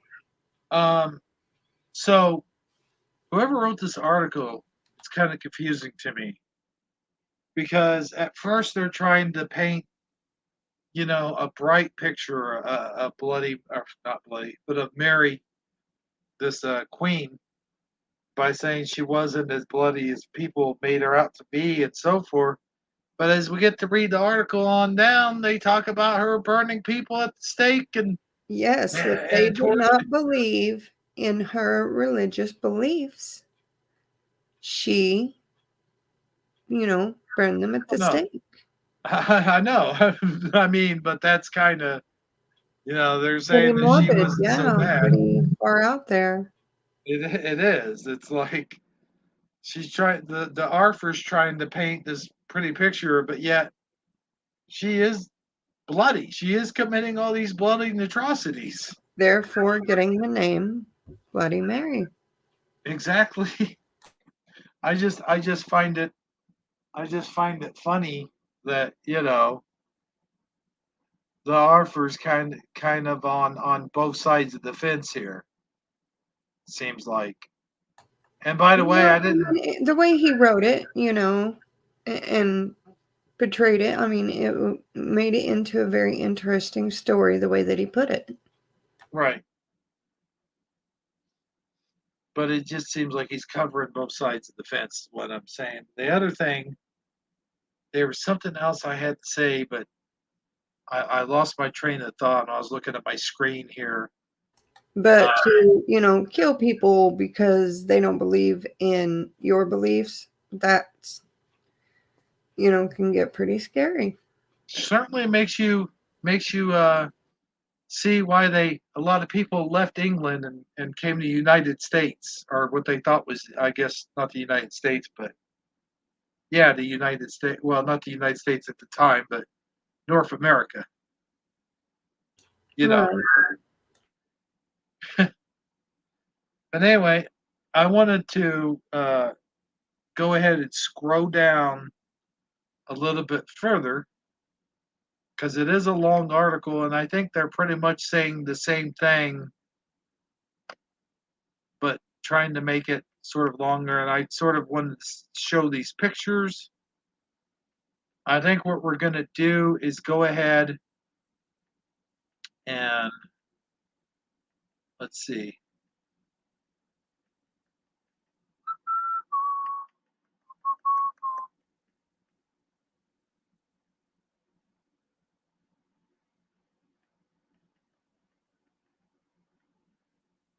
Okay, I want you to start here. The myth of Bloody Mary, because that's the only thing that really gets to the heart of the article. All right, sounds good. That'll get us there to what we're trying to talk about. All right. Mute up. Oh, yeah, I need to mute up. I forgot. Okay, hang on. 1 second. Just 1 second, folks. I just need 1 second. Just 1 second. Just give me 1 second. Okay, here we go. The myth of Bloody Mary is one mired in misconception. England's first queen, Regent, was not a vindictive, violent woman, nor a pathetic, love-struck wife who would have been better off as a nun. She was stubborn, inflexible, and undoubtedly flawed, but she was also the product of her time, as incomprehensible to modern minds as the world would be to hers. She paved the way of her sister's reign, setting precedents Elizabeth never acknowledged stemmed from her predecessor, and accomplished much in such arenas as her fiscal policy, religious education, and the arts. If she had lived longer, says Gristwood, Mary might have been able to institute the religious reforms she so strongly believed in, from a renewed emphasis on preaching, education, and charity to a full reunion with Rome. But because Mary died just 5 years after her accession, Elizabeth inherited the throne and set England on a new Protestant path. Over the centuries, most significantly in the aftermath of the Glorious Revolution of 1688,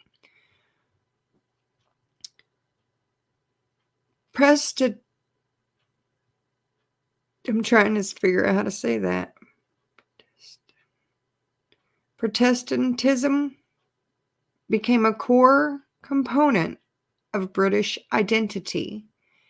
Mary's reputation, says Wooding, was very painstaking constructed after her death and had extraordinarily longevity because of the fundamental place that Protestant identity came to take in British identity. Her enduring unpopularity then reflects a failure to properly contextualize her reign.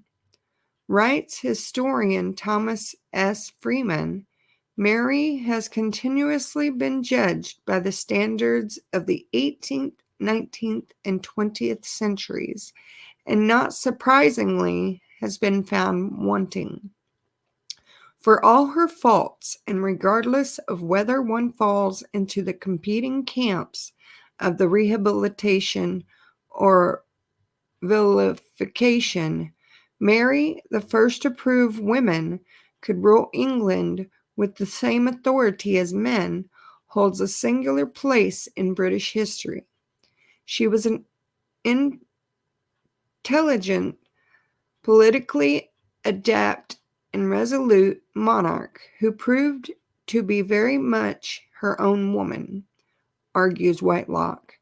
Mary was the Tudor trailblazer, a political pioneer whose reign redefined the English monarchy.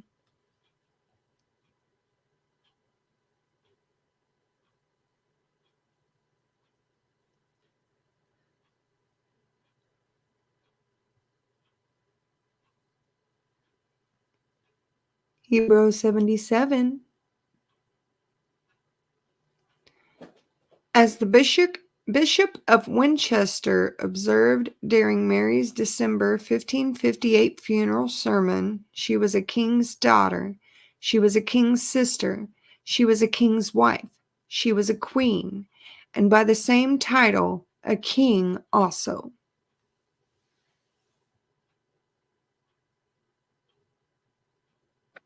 Well, there you have it. There you have it. That's Bloody Mary. That's the story of Bloody Mary. Now, there was a lot going on there, and I know we didn't read the whole article. We kind of jumped around a bit, but I think we got to the meat of what Bloody Mary was and the meat of what the subject was.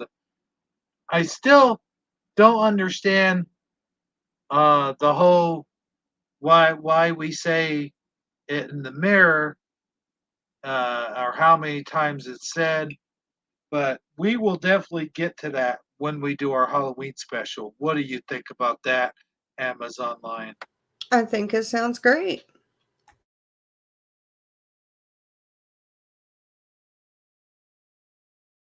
I'm pretty stoked about the Halloween special. I can't wait.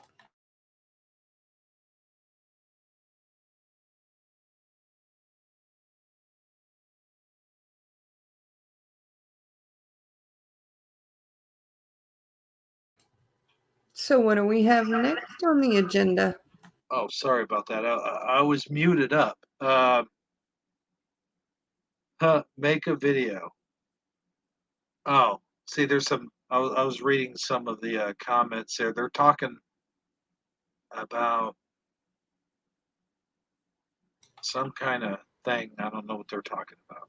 But anyway, Well, the last one I read was from Bear Lamb about having to run, got shows to watch on Rumble. on Rumble. Michael Fontaine was saying, happened to me many times. Go Kart Bob. Well, I'll drink a Bloody Mary next Easter. Michael Next Fontaine.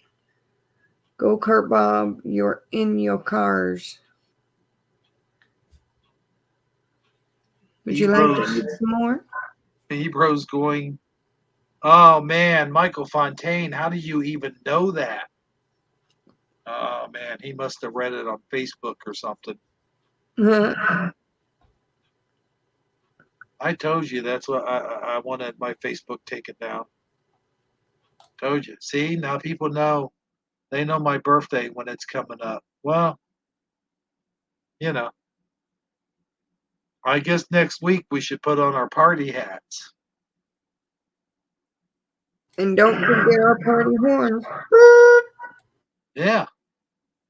Well, see, I already have. See, look at this. Look, I'm already ready. See, this is technically my birthday month, but I don't, you know, I'm not one of those people. But if I wanted to, I could just show up like this. You know what I'm saying? That's great. I like that. We could do the Halloween birthday bash. Right? Halloween Sounds birthday like bash. a good idea. Oh, you should put it back. It's gorgeous. I love it. The same birthday. Oh yeah, that's right. See, he remembers. That's what it is. He didn't get it from Facebook. He just remembers. Go Kart Bob. Your birthday is a day before my cousin's birthday. See, I have one cousin. His birthday is October 5th, and I have another cousin. His birthday is October 6th. And I am October 26th. I almost forgot. Uh, my own birthday. But no, see, there was Well, happy birthday, October babies. yeah. Woo. See, that isn't that kind of cool that like the three boys with the family, like we were all October babies. I have what I still call a child anyway, because I don't care how old they are, you still call them a child if you're the mother, who will just turned 20. So, yeah, that's one of the middle ones. Oh, I see now. Yes, happy belated birthday, Mr. Go Kart Bob. And you know, maybe let's see, when is the 26th? What day is that?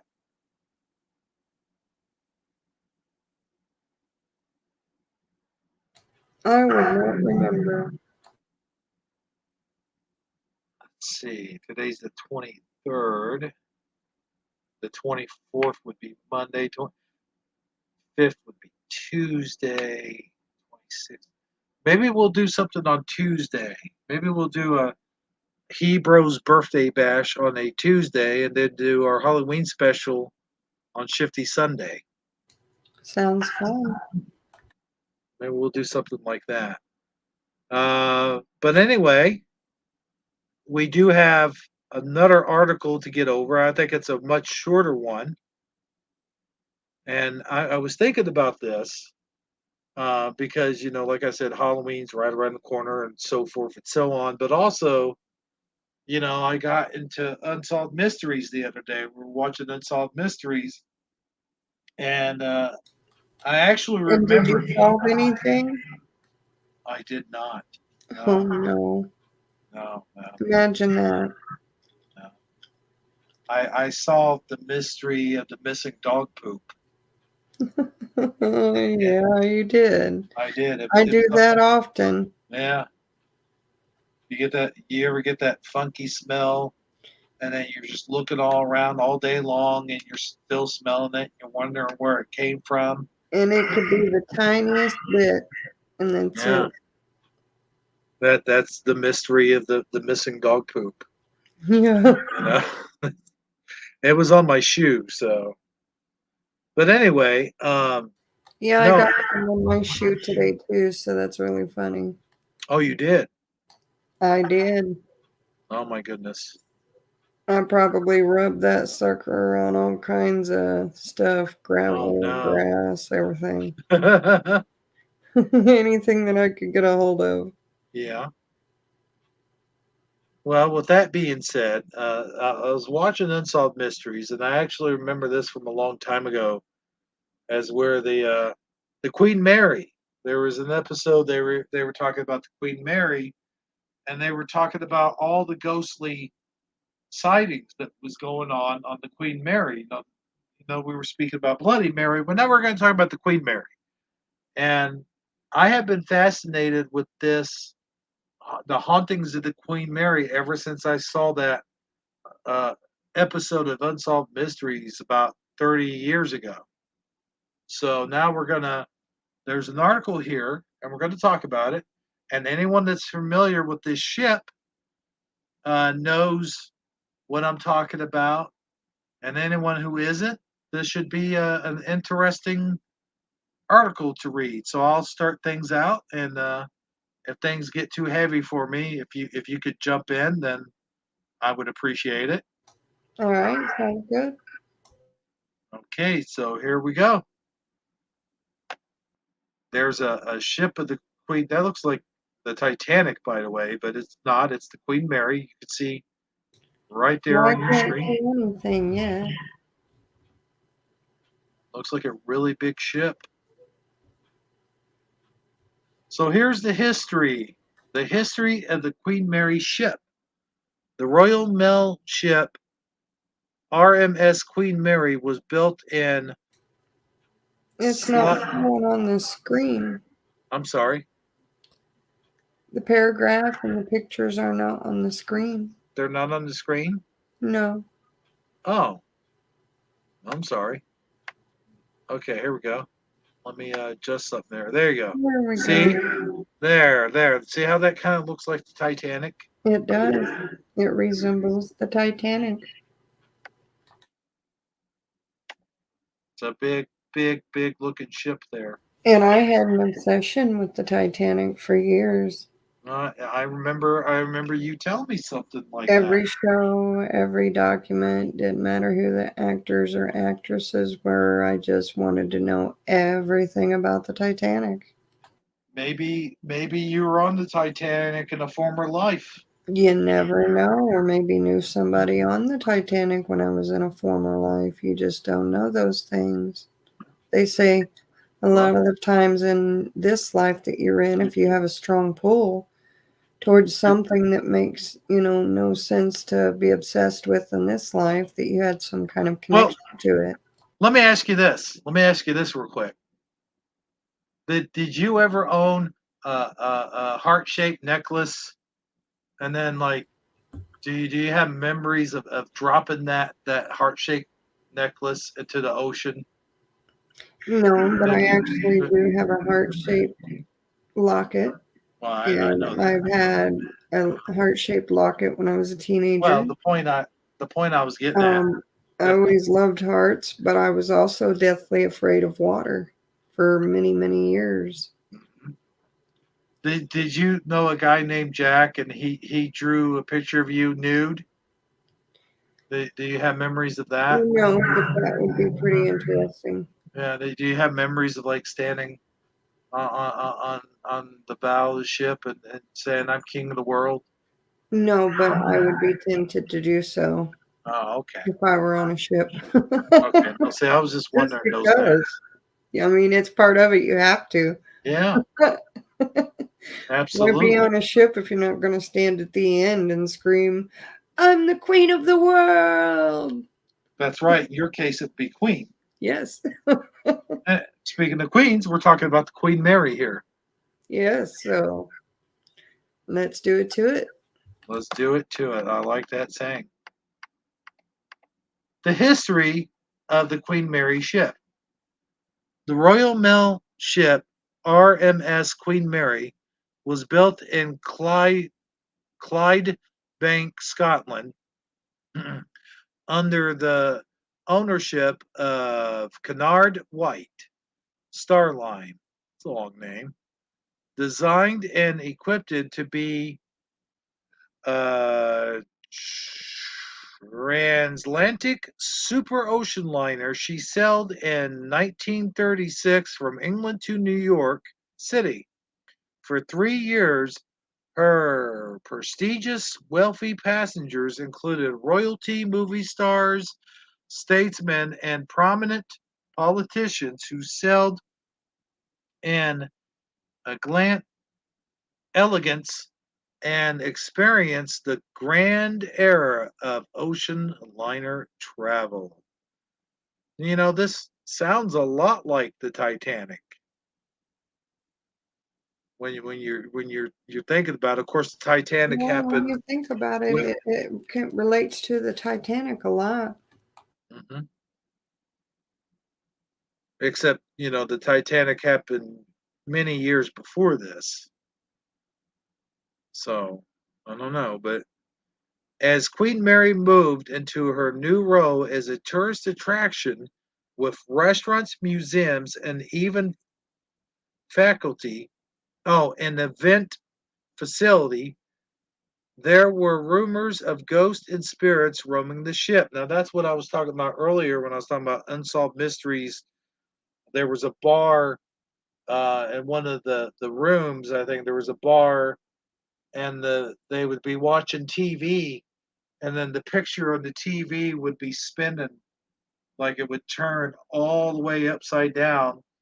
And when they checked the TV stations and whatnot, the TV stations would tell them that no, we didn't have any malfunctions or anything. So they just figured, oh my gosh, our TV's haunted. Well, the Titanic, it had problems before it even left the dock. Down in the boiler room, there was a fire. Right. So, I mean, I would have thought from there they would have stopped it. So, to me, it seemed like it was doomed from the start. But this is, they're talking about years after this has already uh, been, you know, it's docked, and now it's just a floating museum and a restaurant type deal. So Wow, even to uh, this day? yeah, yeah, it's still a tourist attraction to this day, where they, Oh, I they would have love to see something like that. restaurants and stuff like that. But here are some of the things that went on. One of the things I mentioned, but the other things is children's voices can be heard playing in the nursery. A spirit of a sailor who was accidentally killed in the engine room still is there, and the mysterious lady in white is a frequent visitor. Visitors to the swimming pool area report having the hair on their arms stand up with an eerie sense of spirits besides them. Now, there is a YouTube video there, but seeing how we're having problems with our audio, Right. I, I mean, I can't really play it, and I don't know if I would, even if I could, because of copyright stuff. But there is, if you guys want to know, there's a lot of videos out there and stuff. You guys can Google it. You could search for it on YouTube. I'm sure there's lots of them. And like I said, it was a famous episode on Unsolved Mysteries. But here's some of the history of the Queen Mary. World War II broke out in late 1939 because of her speed, size, and technology. It was decided to refit the Queen Mary to serve as a troop ship. The elegant furnishings were stripped from the interior of the ship and stored in a warehouse. During the conversion, much of the ship was painted navy gray, and she became known as the Gray Ghost. At least 49 crew and passengers died during her years as a transatlantic super ocean liner. No one knows the number of war casualties who died on the ship, as these records are sealed by U.S. military. Imagine that. The Queen Mary transported over 15,000 men on merry voyages, some who were ill or injured from the battles of the war.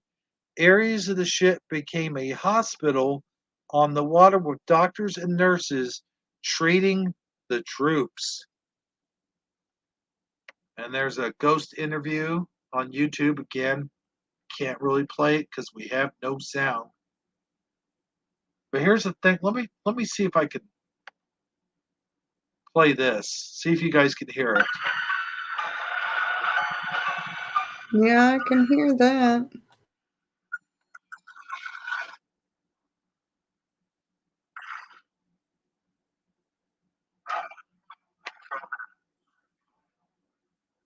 No, now I can't. Huh. It's like it'll play it for a little bit at the beginning and then the sound goes away. Well, we'll go ahead and close it out. Gosh darn, I wish that was working. Anyway, following many owners and management changes over the years, in 2015, new owners remodeled many of the areas of the ship. The question is, do those who continue to live on the Queen Mary long after death like it? Visitors will not be disappointed. See you in Long Beach at the Queen Mary. Yes, Michael Fontaine, the movie Ghost Ship was based on this. Ghost Ship is Ghost ship. one of my favorites. It is awesome. After the Especially the wire at the beginning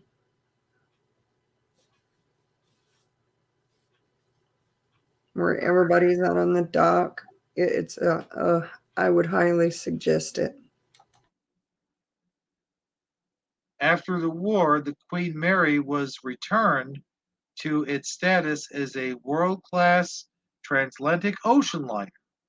However, by 1960, air travel was becoming the preferred mode of transportation. After years of financial difficulties, the Queen Mary was retired in 1967 and moved to Long Beach, California. And there's some videos and stuff like that. There's an EVP on the ship. Unfortunately, we can't listen to it. I wish we could,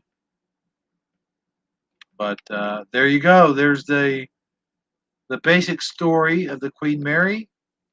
Again, I wish we could play some of these videos, but you say the sound's cutting out. So Yeah, and you just cut out for a second too. did I? Yeah, at Hmm. least on my end. It was Well, only for a second though, so that's kind of sad. yes, we're I having don't. so many technical issues. We really need to get together and fix Yes, these issues. these technical issues are keeping us from having tissues. I don't know. Absolutely. I don't know. But I'll tell you what. You know, you got the holidays coming up. We got to get through Halloween, and then of course, you got Thanksgiving and Gobble gobble. gobble gobble. And Thanksgiving, one of my favorite Thanksgiving movies of all time is Planes, Trains, and Automobiles. And a lot of people don't know this, but I used to have a little thing that I did here on Shifty Sunday called What's Grind My Gears. And I used to talk about mostly stuff that was bugging me in traffic and stuff like that. But what grinds my gears, of course, was taken off of Family Guy. And Family Guy, what a lot of people don't realize, stole that from Planes, Trains, and Automobiles. Oddly enough, the guy that plays the main character, the John Candy character, uh, his last name is Griffin. And I think because of that is where um, McFarlane drew his inspiration of how to name his character Peter Griffin. So that's where he got the character. And of course, Peter Griffin's the one that does the What Grinds My Gears segment on Family Guy. Interesting. Mm-hmm. So we talked about ghost ships. We talked about Queen Mary. We talked about Bloody Mary. You told an interesting ghost story. And what's interesting still is, I made jokes about it earlier because I was trying to do that whole thing, about the Titanic movie and stuff like that, which we know is just a made up story. None almost like Jack and Rose, they weren't real characters or anything, but it's interesting you say that you have this obsession, so to speak, with the Titanic. And another interesting thing I think you tried to mention is I didn't mean to interrupt you, but I was really just trying to make a joke. Is that you had a fear of water for a long time? I did. And what was weird is I almost drowned twice as a very young child. So that gave me my fear of water. But then just 1 year out of nowhere, I had been swimming in this pool in a motel and it had, a little, what do they call it? Lookout window, observant type window. And I would go over there at night and I like to float on my back and there'd be nobody in there. And I would just float on my back and go round and round looking at the stars out that window. And that's where I found my Zen. I found one of my Zens through one of my fears, and it was no longer a fear.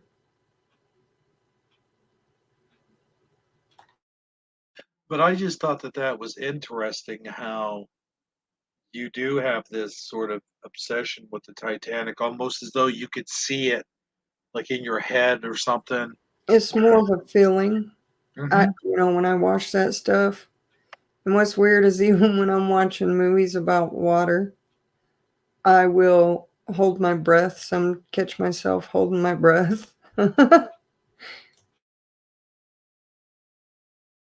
And sometimes I wonder if I was a soldier in one of the wars or something, because I too, I have this obsession with Vietnam movies and World War II movies. It's almost like I can't help myself. If I see a Vietnam or World War II movie on, I have to stop whatever it is I'm doing immediately and just watch it. I can't help. And I have this, and not only about Vietnam movies, but about if there's a story about a character that's been to Vietnam or someone who's a POW at Vietnam, especially, I just have this really hard obsession with it, and I can't help but to wonder, do I have sort of like another life where I was a soldier in the war or something? Same as you have this sort of like maybe you were on the Titanic. Well, they do say some of the things that you're obsessed with as well. You know, like, for example, with myself, I've had tons of dreams in my life where at one point in time, in the dream, I feel like I'm a princess. It's like I feel like I live in a castle, but I am fighting along soldiers, the guards and stuff, the troop with swords. It's It's not guns, it's swords. And I have an obsession with the 1920s. I have an obsession with the 1950s. I love to dress from that era. You know, Oh yeah. even when I've smoked cigarettes, I have this obsession with wanting to put it on a little plastic piece. It's like it's comfortable, and that's little bitty things like that that's just really weird, to me. Like, I have obsessions with different years that most people don't, so that makes me wonder, did I really live these lives? It's funny you should say that also is because I have these hats and stuff that I like to wear that are from like you see in the old movies and stuff. And for a while there, I had an obsession with Frank Sinatra and listening to his music, and I would dress. Love Uh, Frank Sinatra.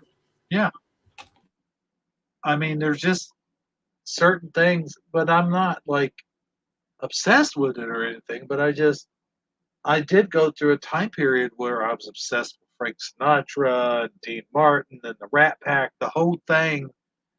And I love the old movies, the old 50s and 60s movies, and black and white movies and stuff. And it almost makes me wonder, like, did I live in that time period, when I was a former life, or maybe even in a parallel universe or something? I don't know. It's just food for thought.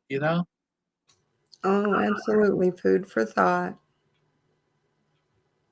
But anyway, speaking of food, I tell you, I love my pasta.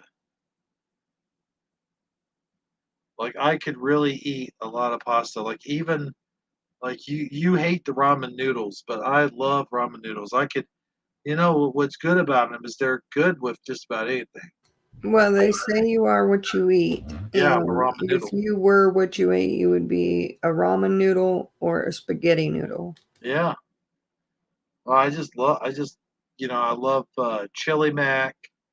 I love spaghetti. Sometimes I'll even make spaghetti just by itself with a lot of seasoning and olive oil and just make a mishmash of things. Just put a lot of cheese on it. And with the ramen noodles, I like to make Chinese food.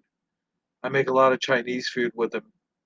And my problem is when I'm making my Chinese food, I like to take my hot peppers and I'll take like the habanero peppers and just like the hottest peppers I can find and chop them up and put them in there. And I used to be able to do that no problem. But now, oh my gosh, my stomach, it tears up my stomach so bad I can't even stand it, dude. You know this. It's the age factor. I'm trying to tell you it. I used to be able to eat so much. Spicy was one of my favorite foods, and I've just torn my stomach completely up, and I have to be on a special diet just to get my system to work well with me. Deep fried ramen. Now, I've seen that before, Michael Fontaine.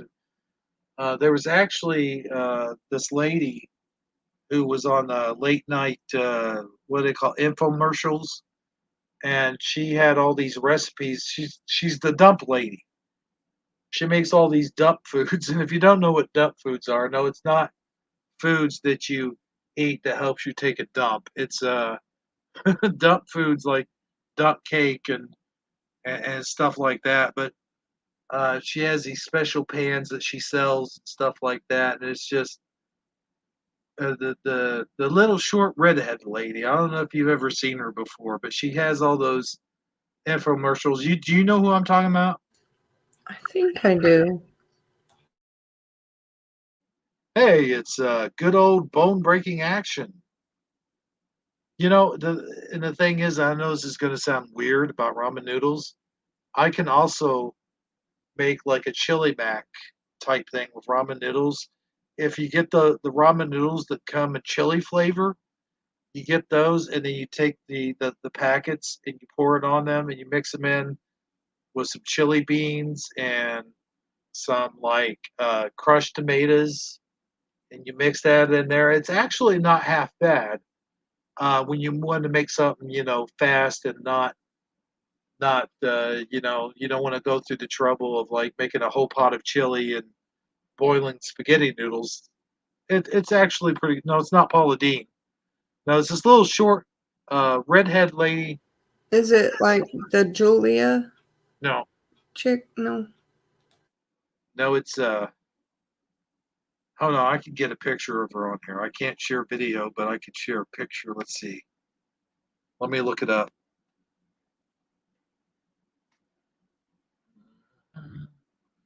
Do do do do do do do do do do do. There she is. All right, let's see here. That's a video, but I'll put it up there with no sound as soon as I can get it up there.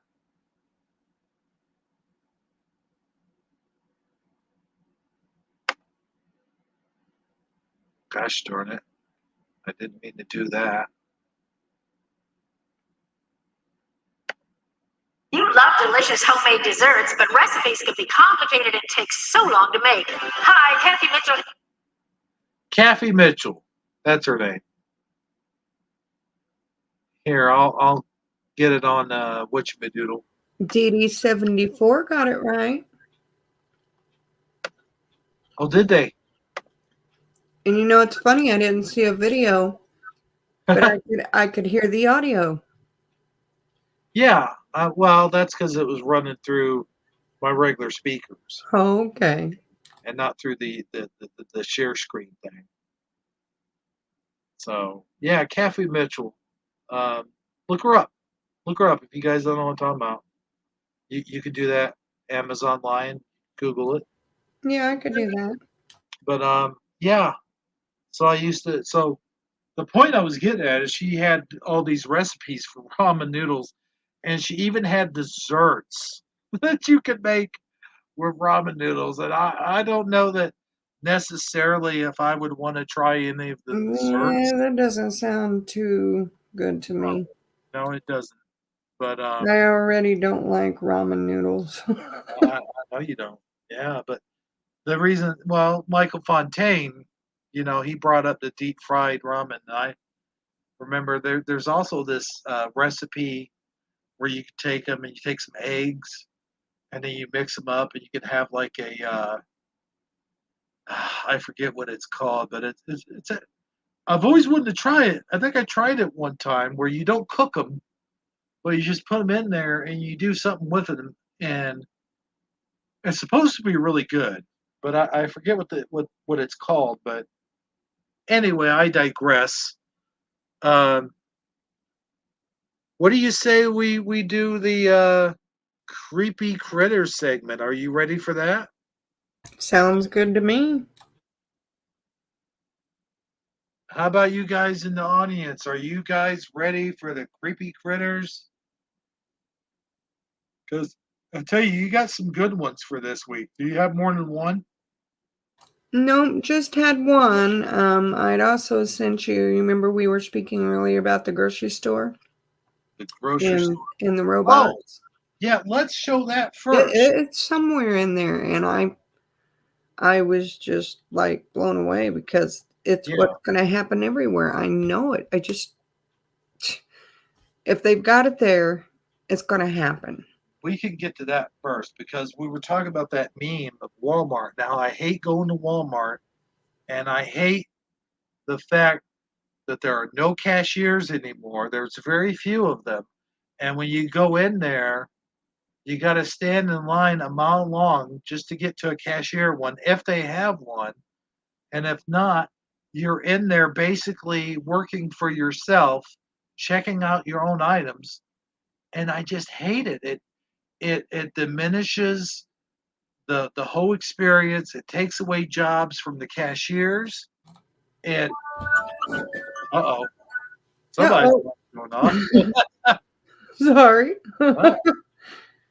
But it diminishes, it takes away the jobs, it causes you to become a cashier yourself? Well, I mean, the video that I found, it makes self-checkout look gorgeous. Yeah, yeah, I've seen that. And I gotta tell you, you guys, you see this. If you think AI has taken over, you ain't seen nothing yet. This is just, to me, it's ridiculous. It's leading up to a world like Wally. Like you've seen that movie Wally, where everyone's like in their chairs and they're just ordering everything offline and they don't have to leave their home to That's go anywhere. exactly what this is. And yeah, this is some pretty mind blowing stuff, people. So what I'll do is I'll let you go ahead and delegate this one since you're the one that found it. All right. Did you find the video? I did, and here's Okay. we Now, don't. I hear people often, complaining about self-checkout. And I mean, I don't mind it so much, but I don't like the whole camera thing. Kind of freaks me out, but most of the time I'm in no mood to try and hide from a camera. I just want to get my stuff checked out and go home. And when I saw this video, I was like, well, maybe I should be thankful for self-checkout because it looks like the robots may be eventually taking over what seems to me all the grocery stores. It's already started in, where was it? Oh, you know what? I can't find the. You can't find it? I'm trying to find the article. Is it an article or video? It's a video. And Let's see.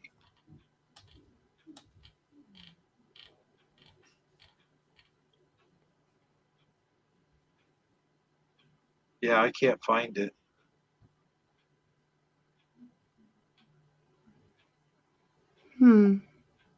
I see the critter. Like I see that one. well, I'm not sure. Darn. And I know we talked about it. Yeah.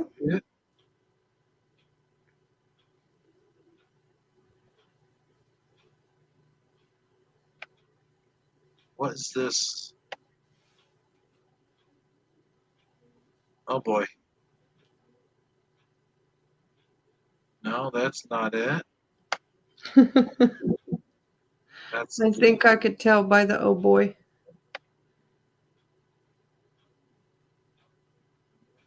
let's see. This one? No, there's that one again. When did you send it? I may have sent that one maybe possibly last week. Last week. I don't know. I was hoping that I could see it.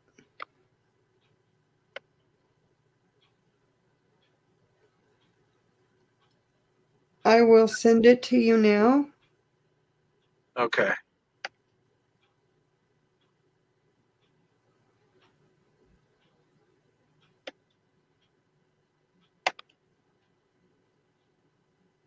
Trying to clear off a lot of this. Got a lot of stuff here.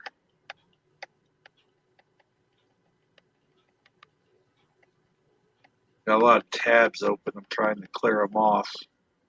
None of that might help you. Oops. Okay, get all these tabs cleared off. Get a fresh browser. There we go. There's that one. Okay. Sending you. Let me know if it comes in. All right. Let's see if we can Okay, here we go. There it is. Okay. This is a grocery packing warehouse in the southeast of Nope, London. I don't see a video. Now, there's not going to be any sound. Like we said,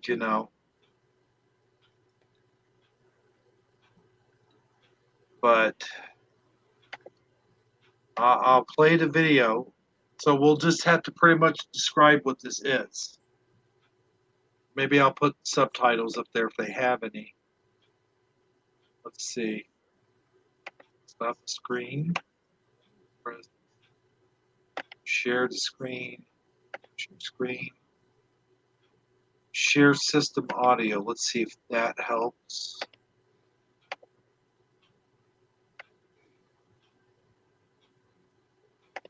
Okay. Okay, I got it up on the screen. All right. Let's see if we can hear this. I'll make the screen full screen. So this is a warehouse, and I'm not sure where. We'll put the subtitles up.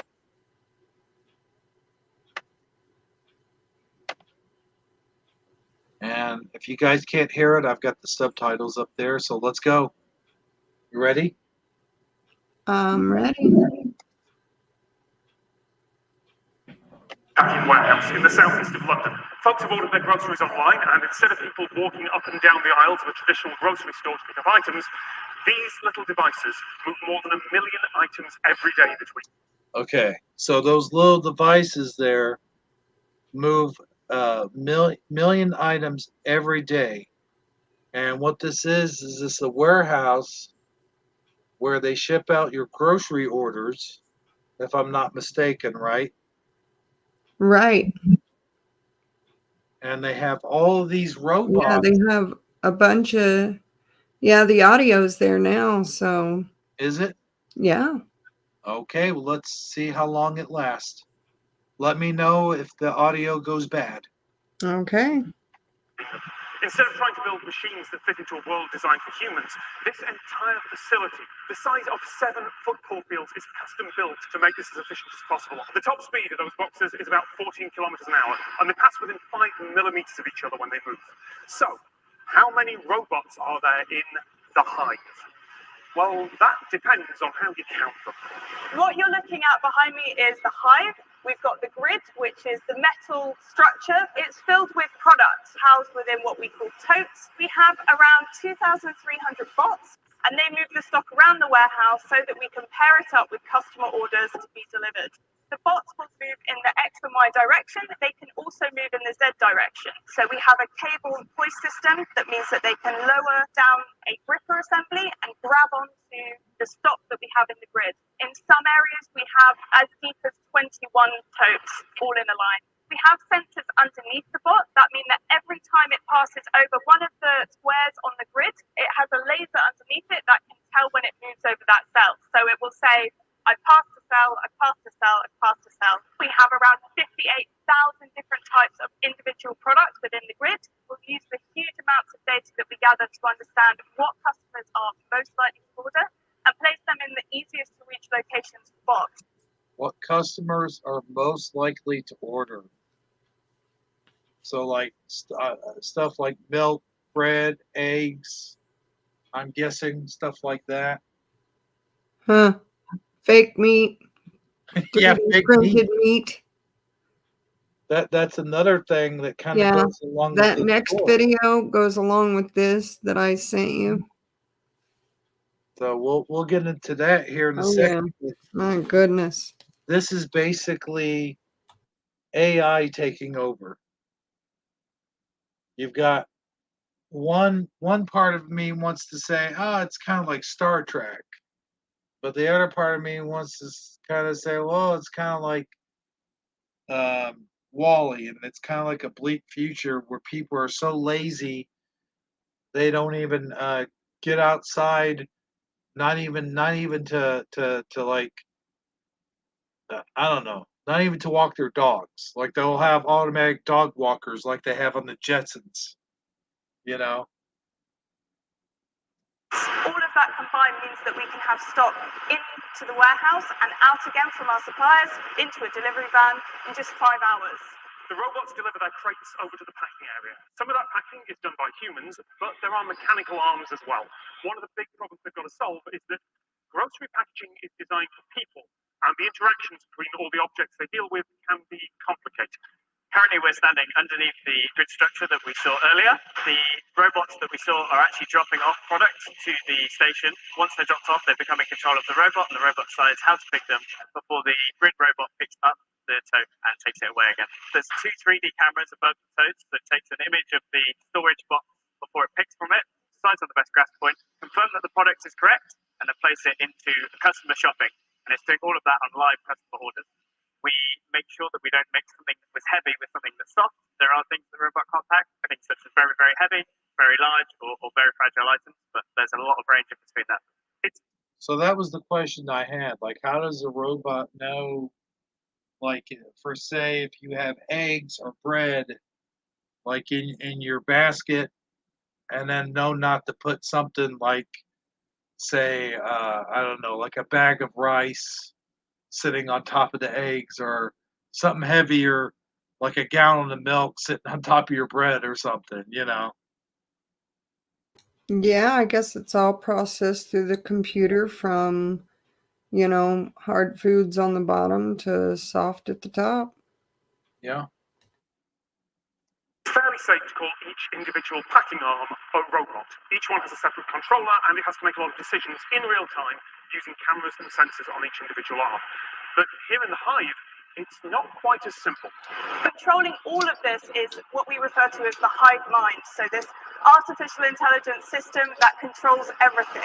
Once the stock comes in, from that exact point that it enters the system, the hive mind will track its every single movement. The hive mind will tell the bots exactly where they need to stop, but it is the bot's control system that allows it to follow a movement profile and stop exactly as the hive mind expects it to. There's just a 5mm gap between bots, so that's both as they pass each other and if they stop next to a bot as well. This bot with the orange light may have experienced something within its sensors, and all of those readings it's taking.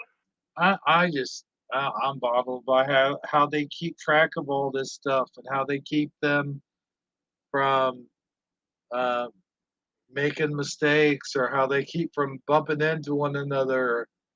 So I know Well, they have I'm sensors. guessing what she was just Yeah. talking about how they got sensors, and the yellow light means something's not going right. I mean, I have enough of a hard time controlling a little tiny simple drone. I can't imagine controlling all these little robots. I guess they're self-controlled though, so Well, I think were they not talking about having, like a team of people, to take care of the robots when they malfunction. yeah. But, that's a really long factory of robots, for a store warehouse, a food warehouse or whatever. Yeah. That how many football fields long did they say it was? Like 6, 7? Something like that. That when it feeds that back to the hive mind, it's not quite what the hive mind was expecting, so it just brings it to a safe stop for investigation. We do have a number of grid operators that sit at the edge of the grid, and they're able to use our CCTV system that we have above the grid to look at exactly what's going on with that bot, and they can try and fix that remotely and send commands to the bot wirelessly. The boundary between individual and group is a little blurry. It's a termite colony, a collection of individuals working together, or one big superorganism. Is the microbiome in your gut part of you? Because in the last couple of decades, scientists have started to work out that the bacteria in your digestive system produce and consume neurotransmitters that affect how you think. But most people wouldn't consider their gut bacteria to be part of them. We tend to ascribe intelligence and identity to things that act at roughly our scale. It's easy to look at the hive, see the moving boxes, and go, okay, 2,000 robots. But with only one controller, and the boxes just following the path they're given, I'd say there's a good argument that that is one robot with 2,000 ways to interact with the world. Wow. So that's a lot to take in right there. That's a lot to digest, if you will, whenever you think about it. Because I just don't know. I don't know. I mean, if it's for me, if it's there, I don't know when it would happen, but I see it being everywhere else. When there's something big like that that comes along, especially these days when it has to do with, robots, you know. Yeah, and like Go Kart Bob says, he's talking about self-driving cars. It's funny he would mention that because I was watching an episode of one of my Knight Rider movies that I made myself, and as I'm watching this movie, I'm thinking about the actual show Knight Rider, the real one, where back then in 1984, or yeah, 1984, where it was virtually unheard of to even so much as to have a digital watch, let alone a car that talked and parked itself and drove itself. Well, we couldn't even fathom that back then. That was science fiction.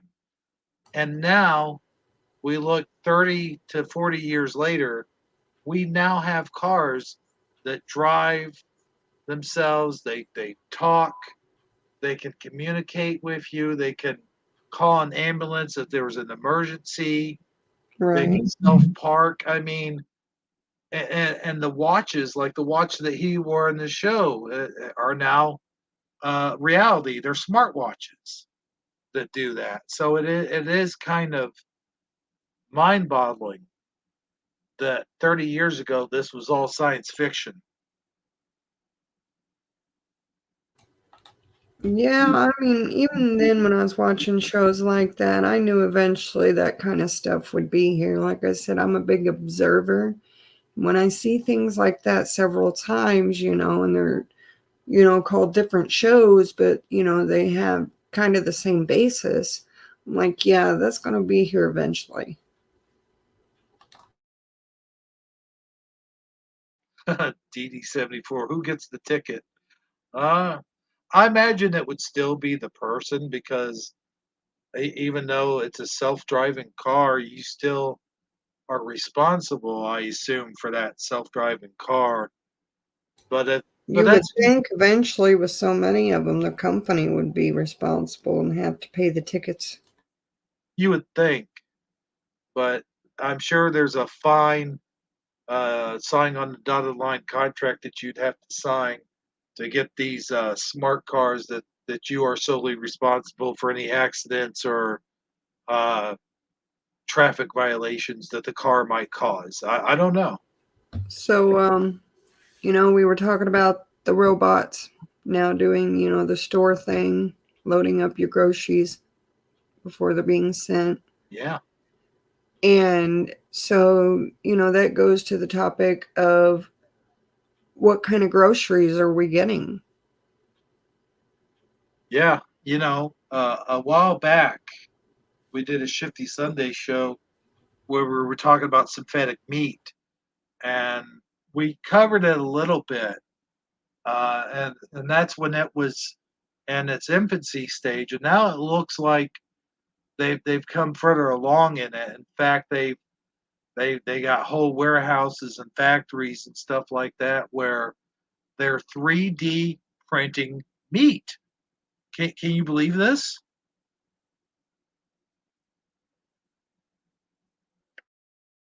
I'm in shock. I seen the 3D printed meat and I'm like,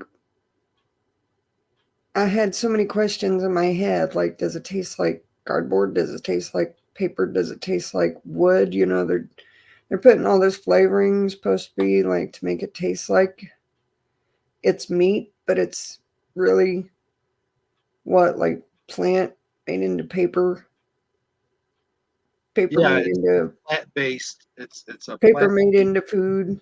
It's just, food product I don't know. that's We'd have to see the video. It's just well, crazy. hopefully hopefully I can share that video. And yeah, it is nuts. So let me see here. Should be the one before the last one that I sent you. Well, I have it up here somewhere. I thought. Oh, you just sent it? I did from the one we just watched. I sent 2 more after that. Okay. So it's not the very bottom one. It should be the one above it. Okay. Okay, yeah, there it is. And the thing is, before I show this video real quick, is we already know they were using artificial coloring, artificial flavoring, and even glue into the meat. Like we knew they were doing that with so-called real meat. But this is all synthetic. This is 3D printed meat. So let's take a look at this. This is almost unreal. Whoops. What did I do there? Sorry. Hold on. Okay. Here's the video. Let me know if you can't hear it. Sound on. And here we go. Steak could soon be 3D printed. I can hear it. You live in Europe. What's that? I can hear it. You're good. Okay. Israeli company Redefined Meat has struck a partnership with importer Geraldi Meats to drive European distribution of its new meat steak cuts.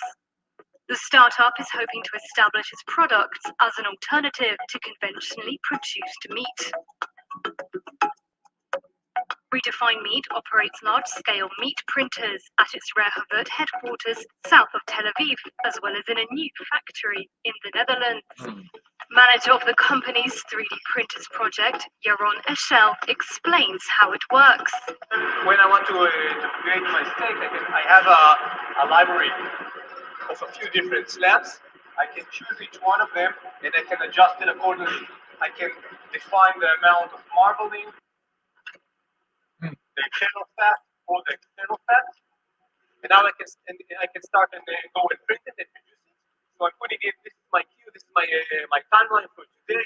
I know that in an hour or something from now I will need to refill the machine with new material. But now I can go directly into the printing process and you can see how the process starts to build layer by layer. Wow. I got one question already so far. What's that? If this is not actual meat, like it doesn't come off of an animal or anything like that, and it's 3D printed meat, does that mean it doesn't have to be cooked and it will it spoil? Like it'll never spoil? Does it stay good for forever? Good question. I mean, think about it. But even paper is like eventually biodegradable. Right. So maybe it's biodegradable and eventually would just dissolve, I imagine. I don't know. That's a good point.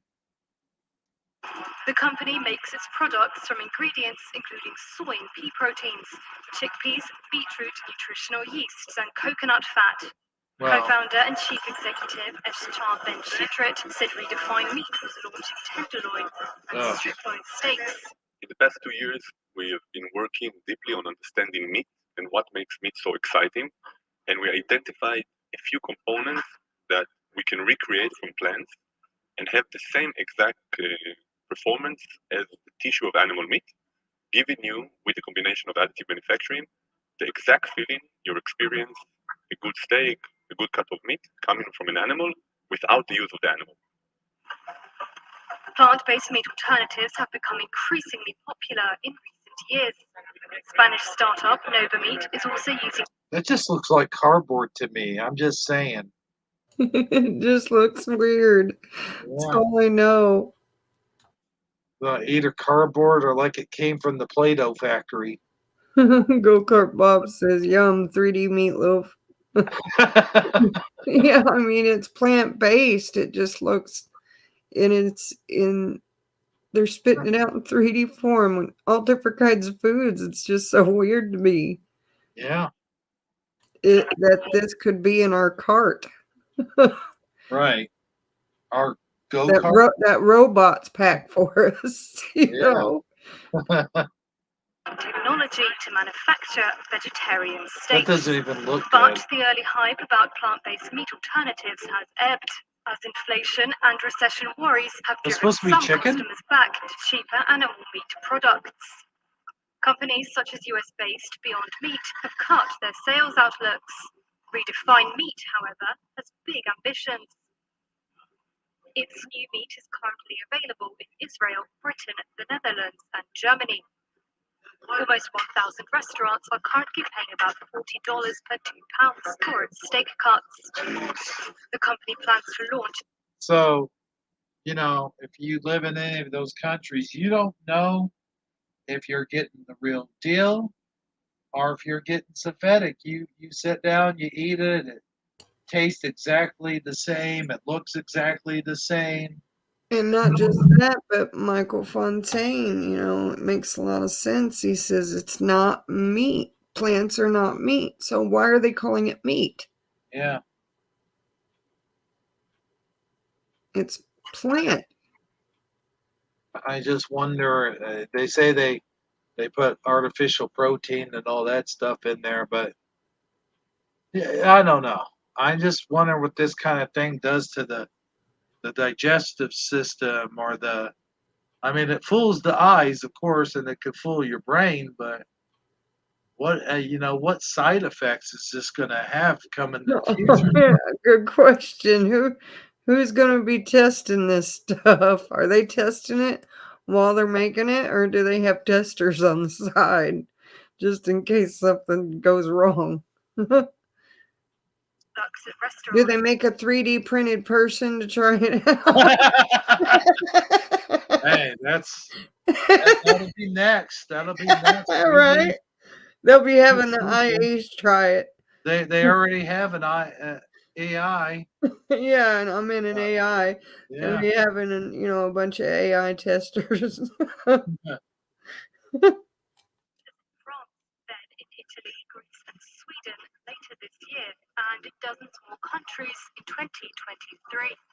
We see a world in a decade from now that new meat or meat made from plants is a big part of the meat industry. It replaces a lot of the meat that people consume today that is bad for the environment and bad for the most of the people in the supply chain. I still believe that people will consume high quality meat forever coming from animals, and these two industries will live side by side.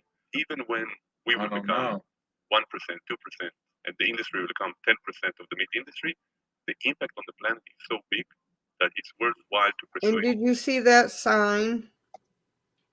What's that? Did you see the sign about 10 seconds ago No. where we were talking about how plants are not meat? And Yeah. the sign says redefine meat. Oh, that's what that said? Yeah. Hmm. So Interesting. they're trying to redefine something else. Interesting.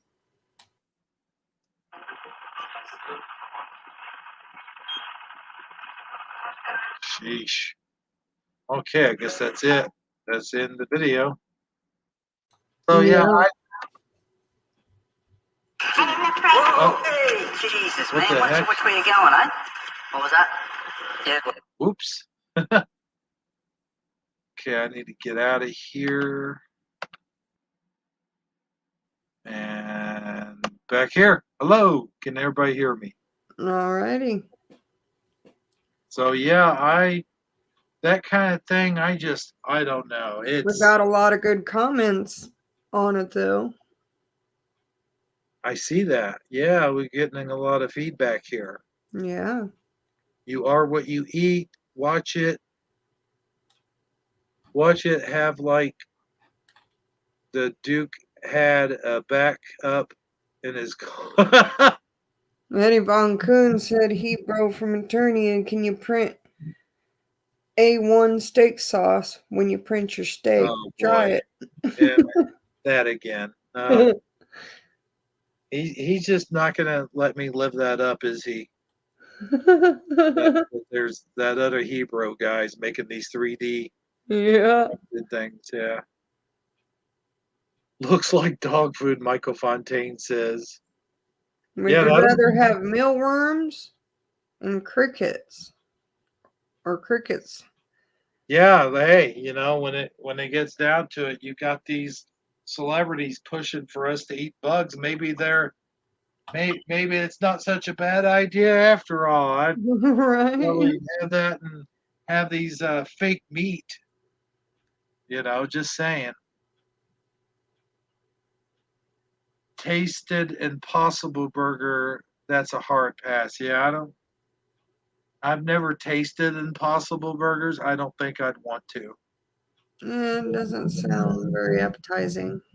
But when you think about this technology, though, you think about the 3D printing. That really isn't too far fetched to say that that's almost like Star Trek coming through. You think about a food replicator. Well, what is a replicator? A replicator is anything that can replicate things like a printer replicates, makes copies of different things, from using materials and stuff. So that's basically what 3D printing is like a replicator. So that basically that part of it has come true. Yeah, it has. So I mean, this is just Gene Roddenberry's his vision, basically. Everything that he's put in forth in the Star Trek is becoming reality. In a way, I kind of saying that it's kind of cool, but in another way, I say it's kind of scary. So Yeah, I have a lot of different emotions that go with it when I see things like that. Knowing that it's a here and now thing when it was just,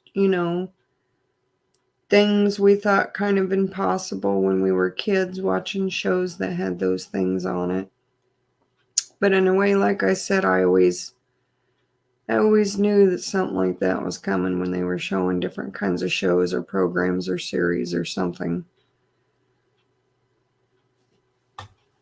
yeah, if you could think of it, it could happen. Basically, if a person can think of all these great ideas, then eventually it will become reality. So anyway, moving forward here, we're at the If they believe it, it will come. right, just like that movie, Field of Dreams. If you build it, it will come. Right? So yeah, that is kind of like if it's good enough for Picard. Yeah, let's see if they could 3D print a cup of Earl Grey. See him do that.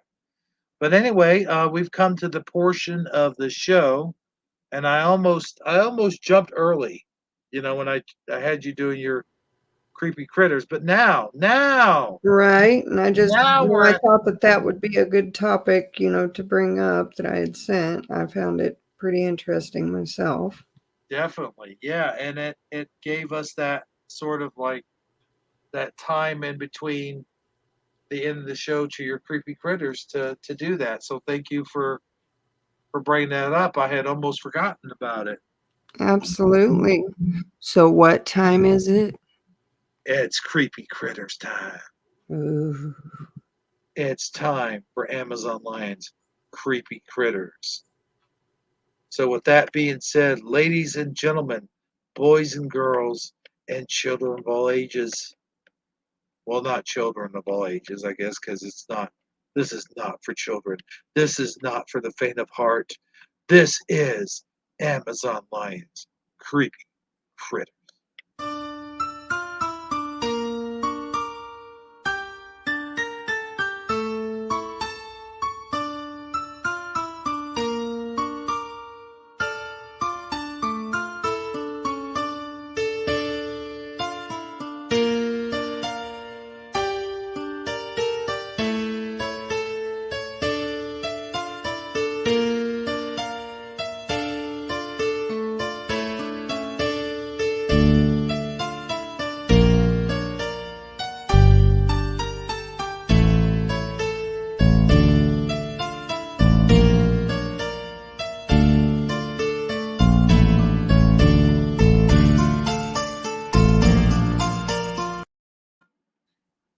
And now, ladies and gentlemen, with no further ado, Amazon Lions, creepy critters. Take it away, Amazon Lion.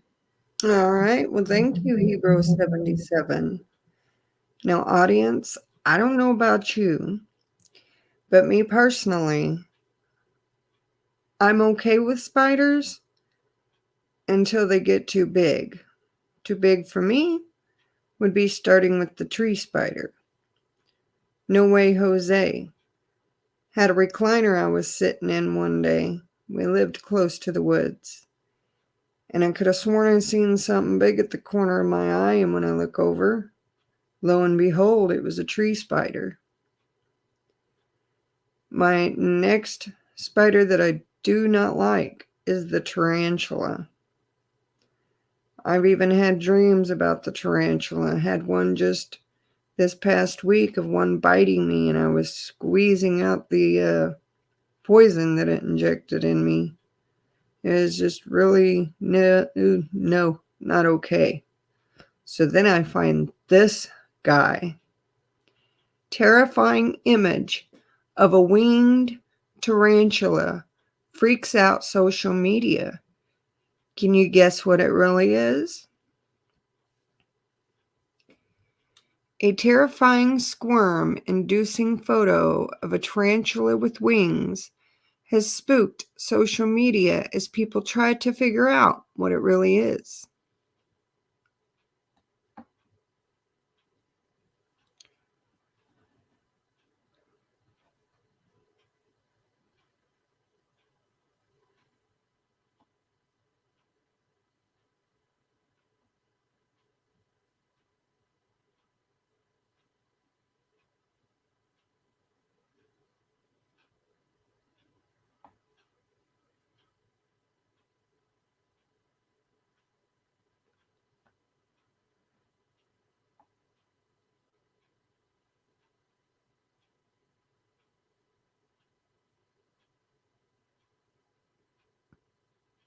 That must be an app for the site, I would guess. But it looks interesting.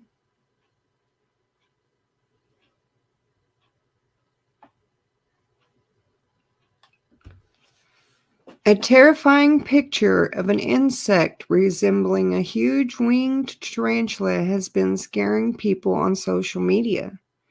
But can you tell what the creature really is? The picture shows what looks like a large spider with massive wings, and two long feelers sat on a red brick wall. It was posted to Facebook page at Stamamalan, a blog with over 2.8 million followers last week. Now look at that thing. Scroll back up just a little and we see the wings. Scroll up. Look, that looks like a tarantula with wings. Man, that thing looks freaking creepy. If I saw that thing, and I should have guessed that did it say it was in Australia? Yeah. Yeah, I should have guessed this was in Australia. But oh my God, dude, I have never heard of this thing. I've never seen anything like this. This is a creature from another It dimension. I'm looks telling you, spooky. It's dude. at first sight, it looks terrifying. Dude, I'm telling you right now, they are bringing stuff over. This is a manned animal. This is Yeah. another animal. I'm telling Yeah, you, I was beginning to wonder that. insect. Yeah, Looks like a tarantula. And what else? looks like. Well, some people are saying moth. Yeah. It does look like a moth. Somebody knows. Somebody knows. All right, let's scroll down. DD74 says moth. So yeah, let's Find out. I'm gonna go ahead and mute up, but I just wanted to say that this thing comes from another dimension. All right.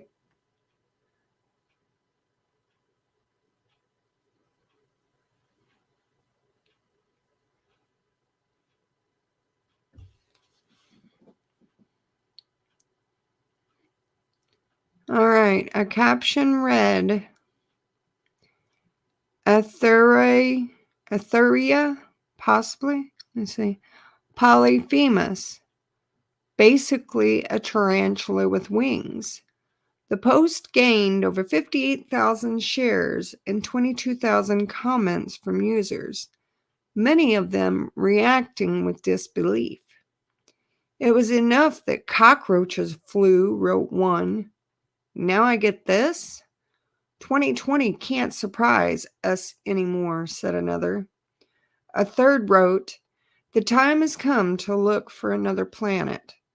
But despite its appearance in the image, the Antheria polyphemus is not a tarantula or a spider of any kind.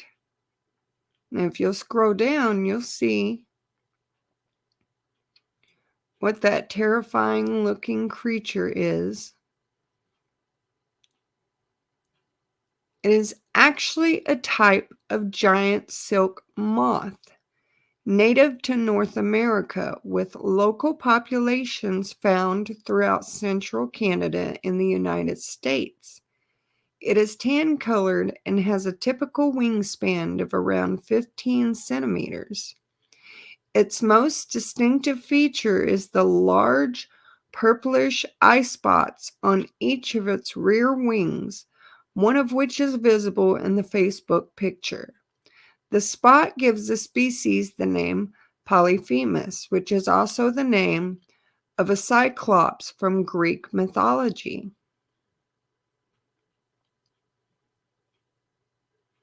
Look at that.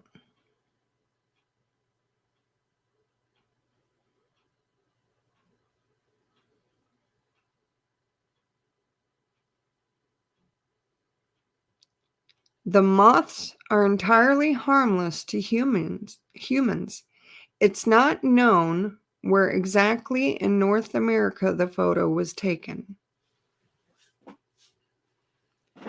And there you have it.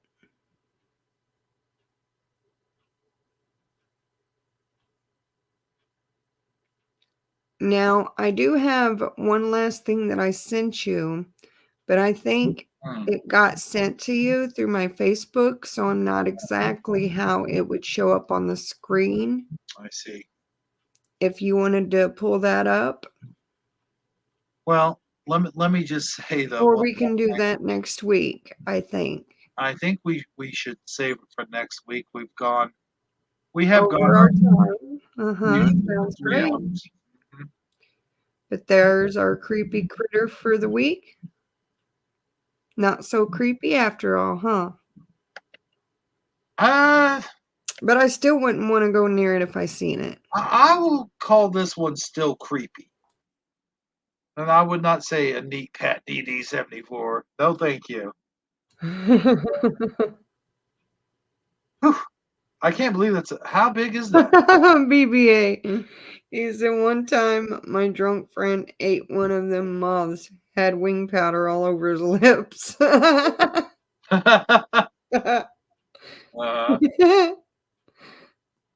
tell you what, Bone Breaking Action, he disappeared for a little bit, but he was, I mentioned him being in Whatchamadoodle Junkman's live stream, and I'll tell you, BBA, he does a lot of live streams, well, not a lot, but a few live streams of his own.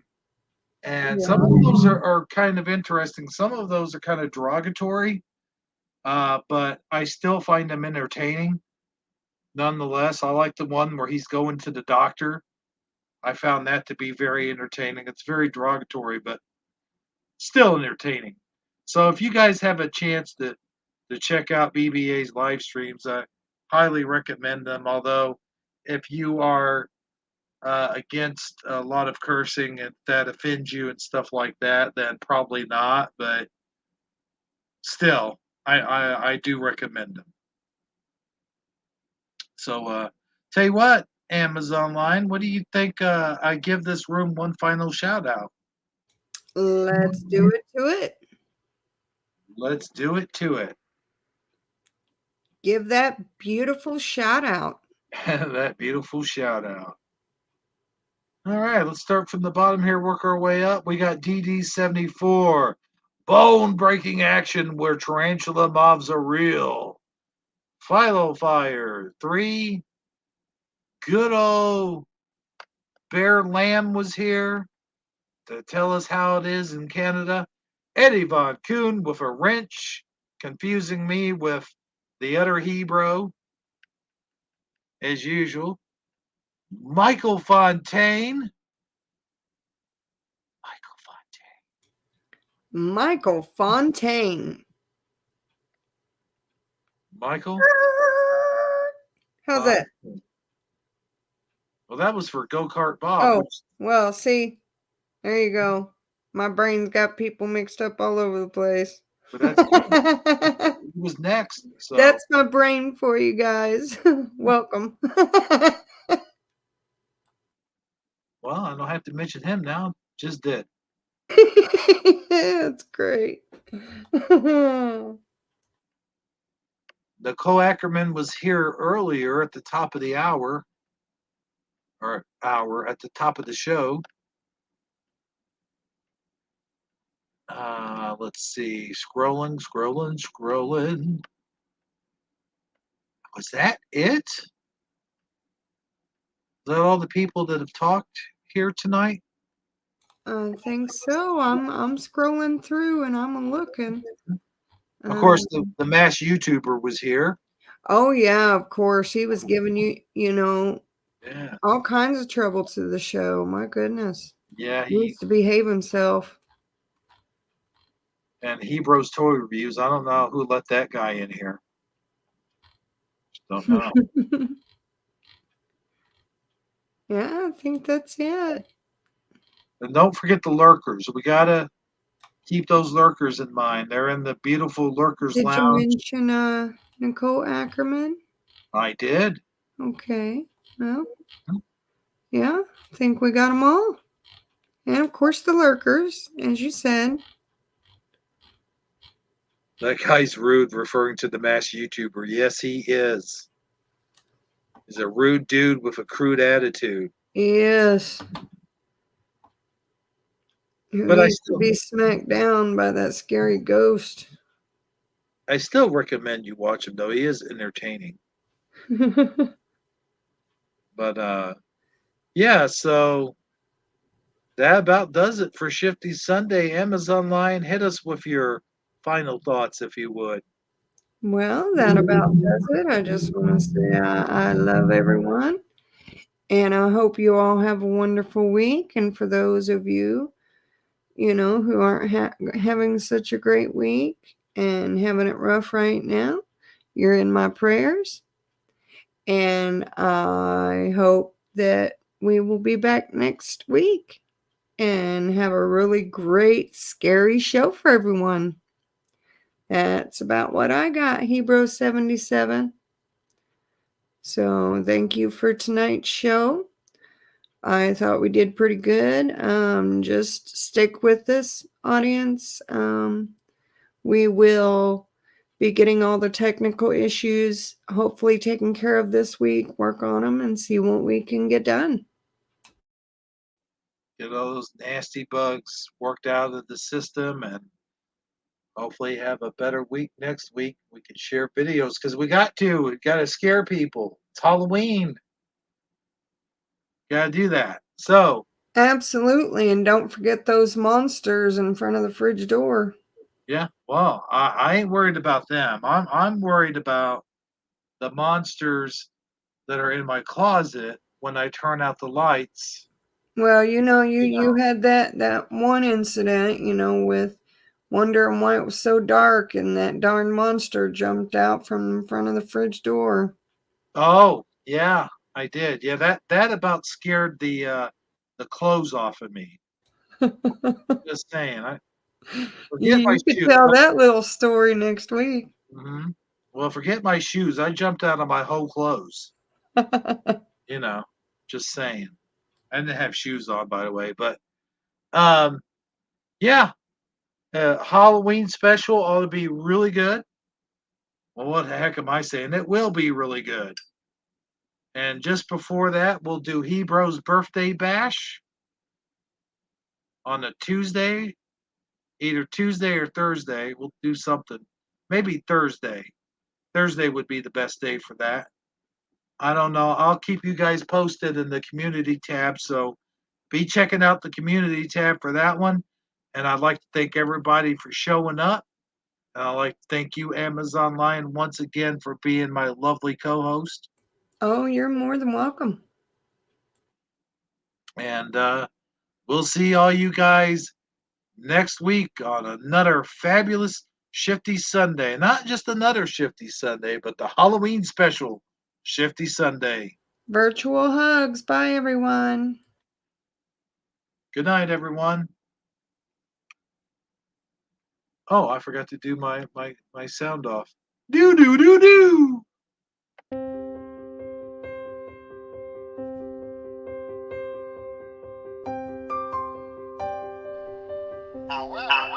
However,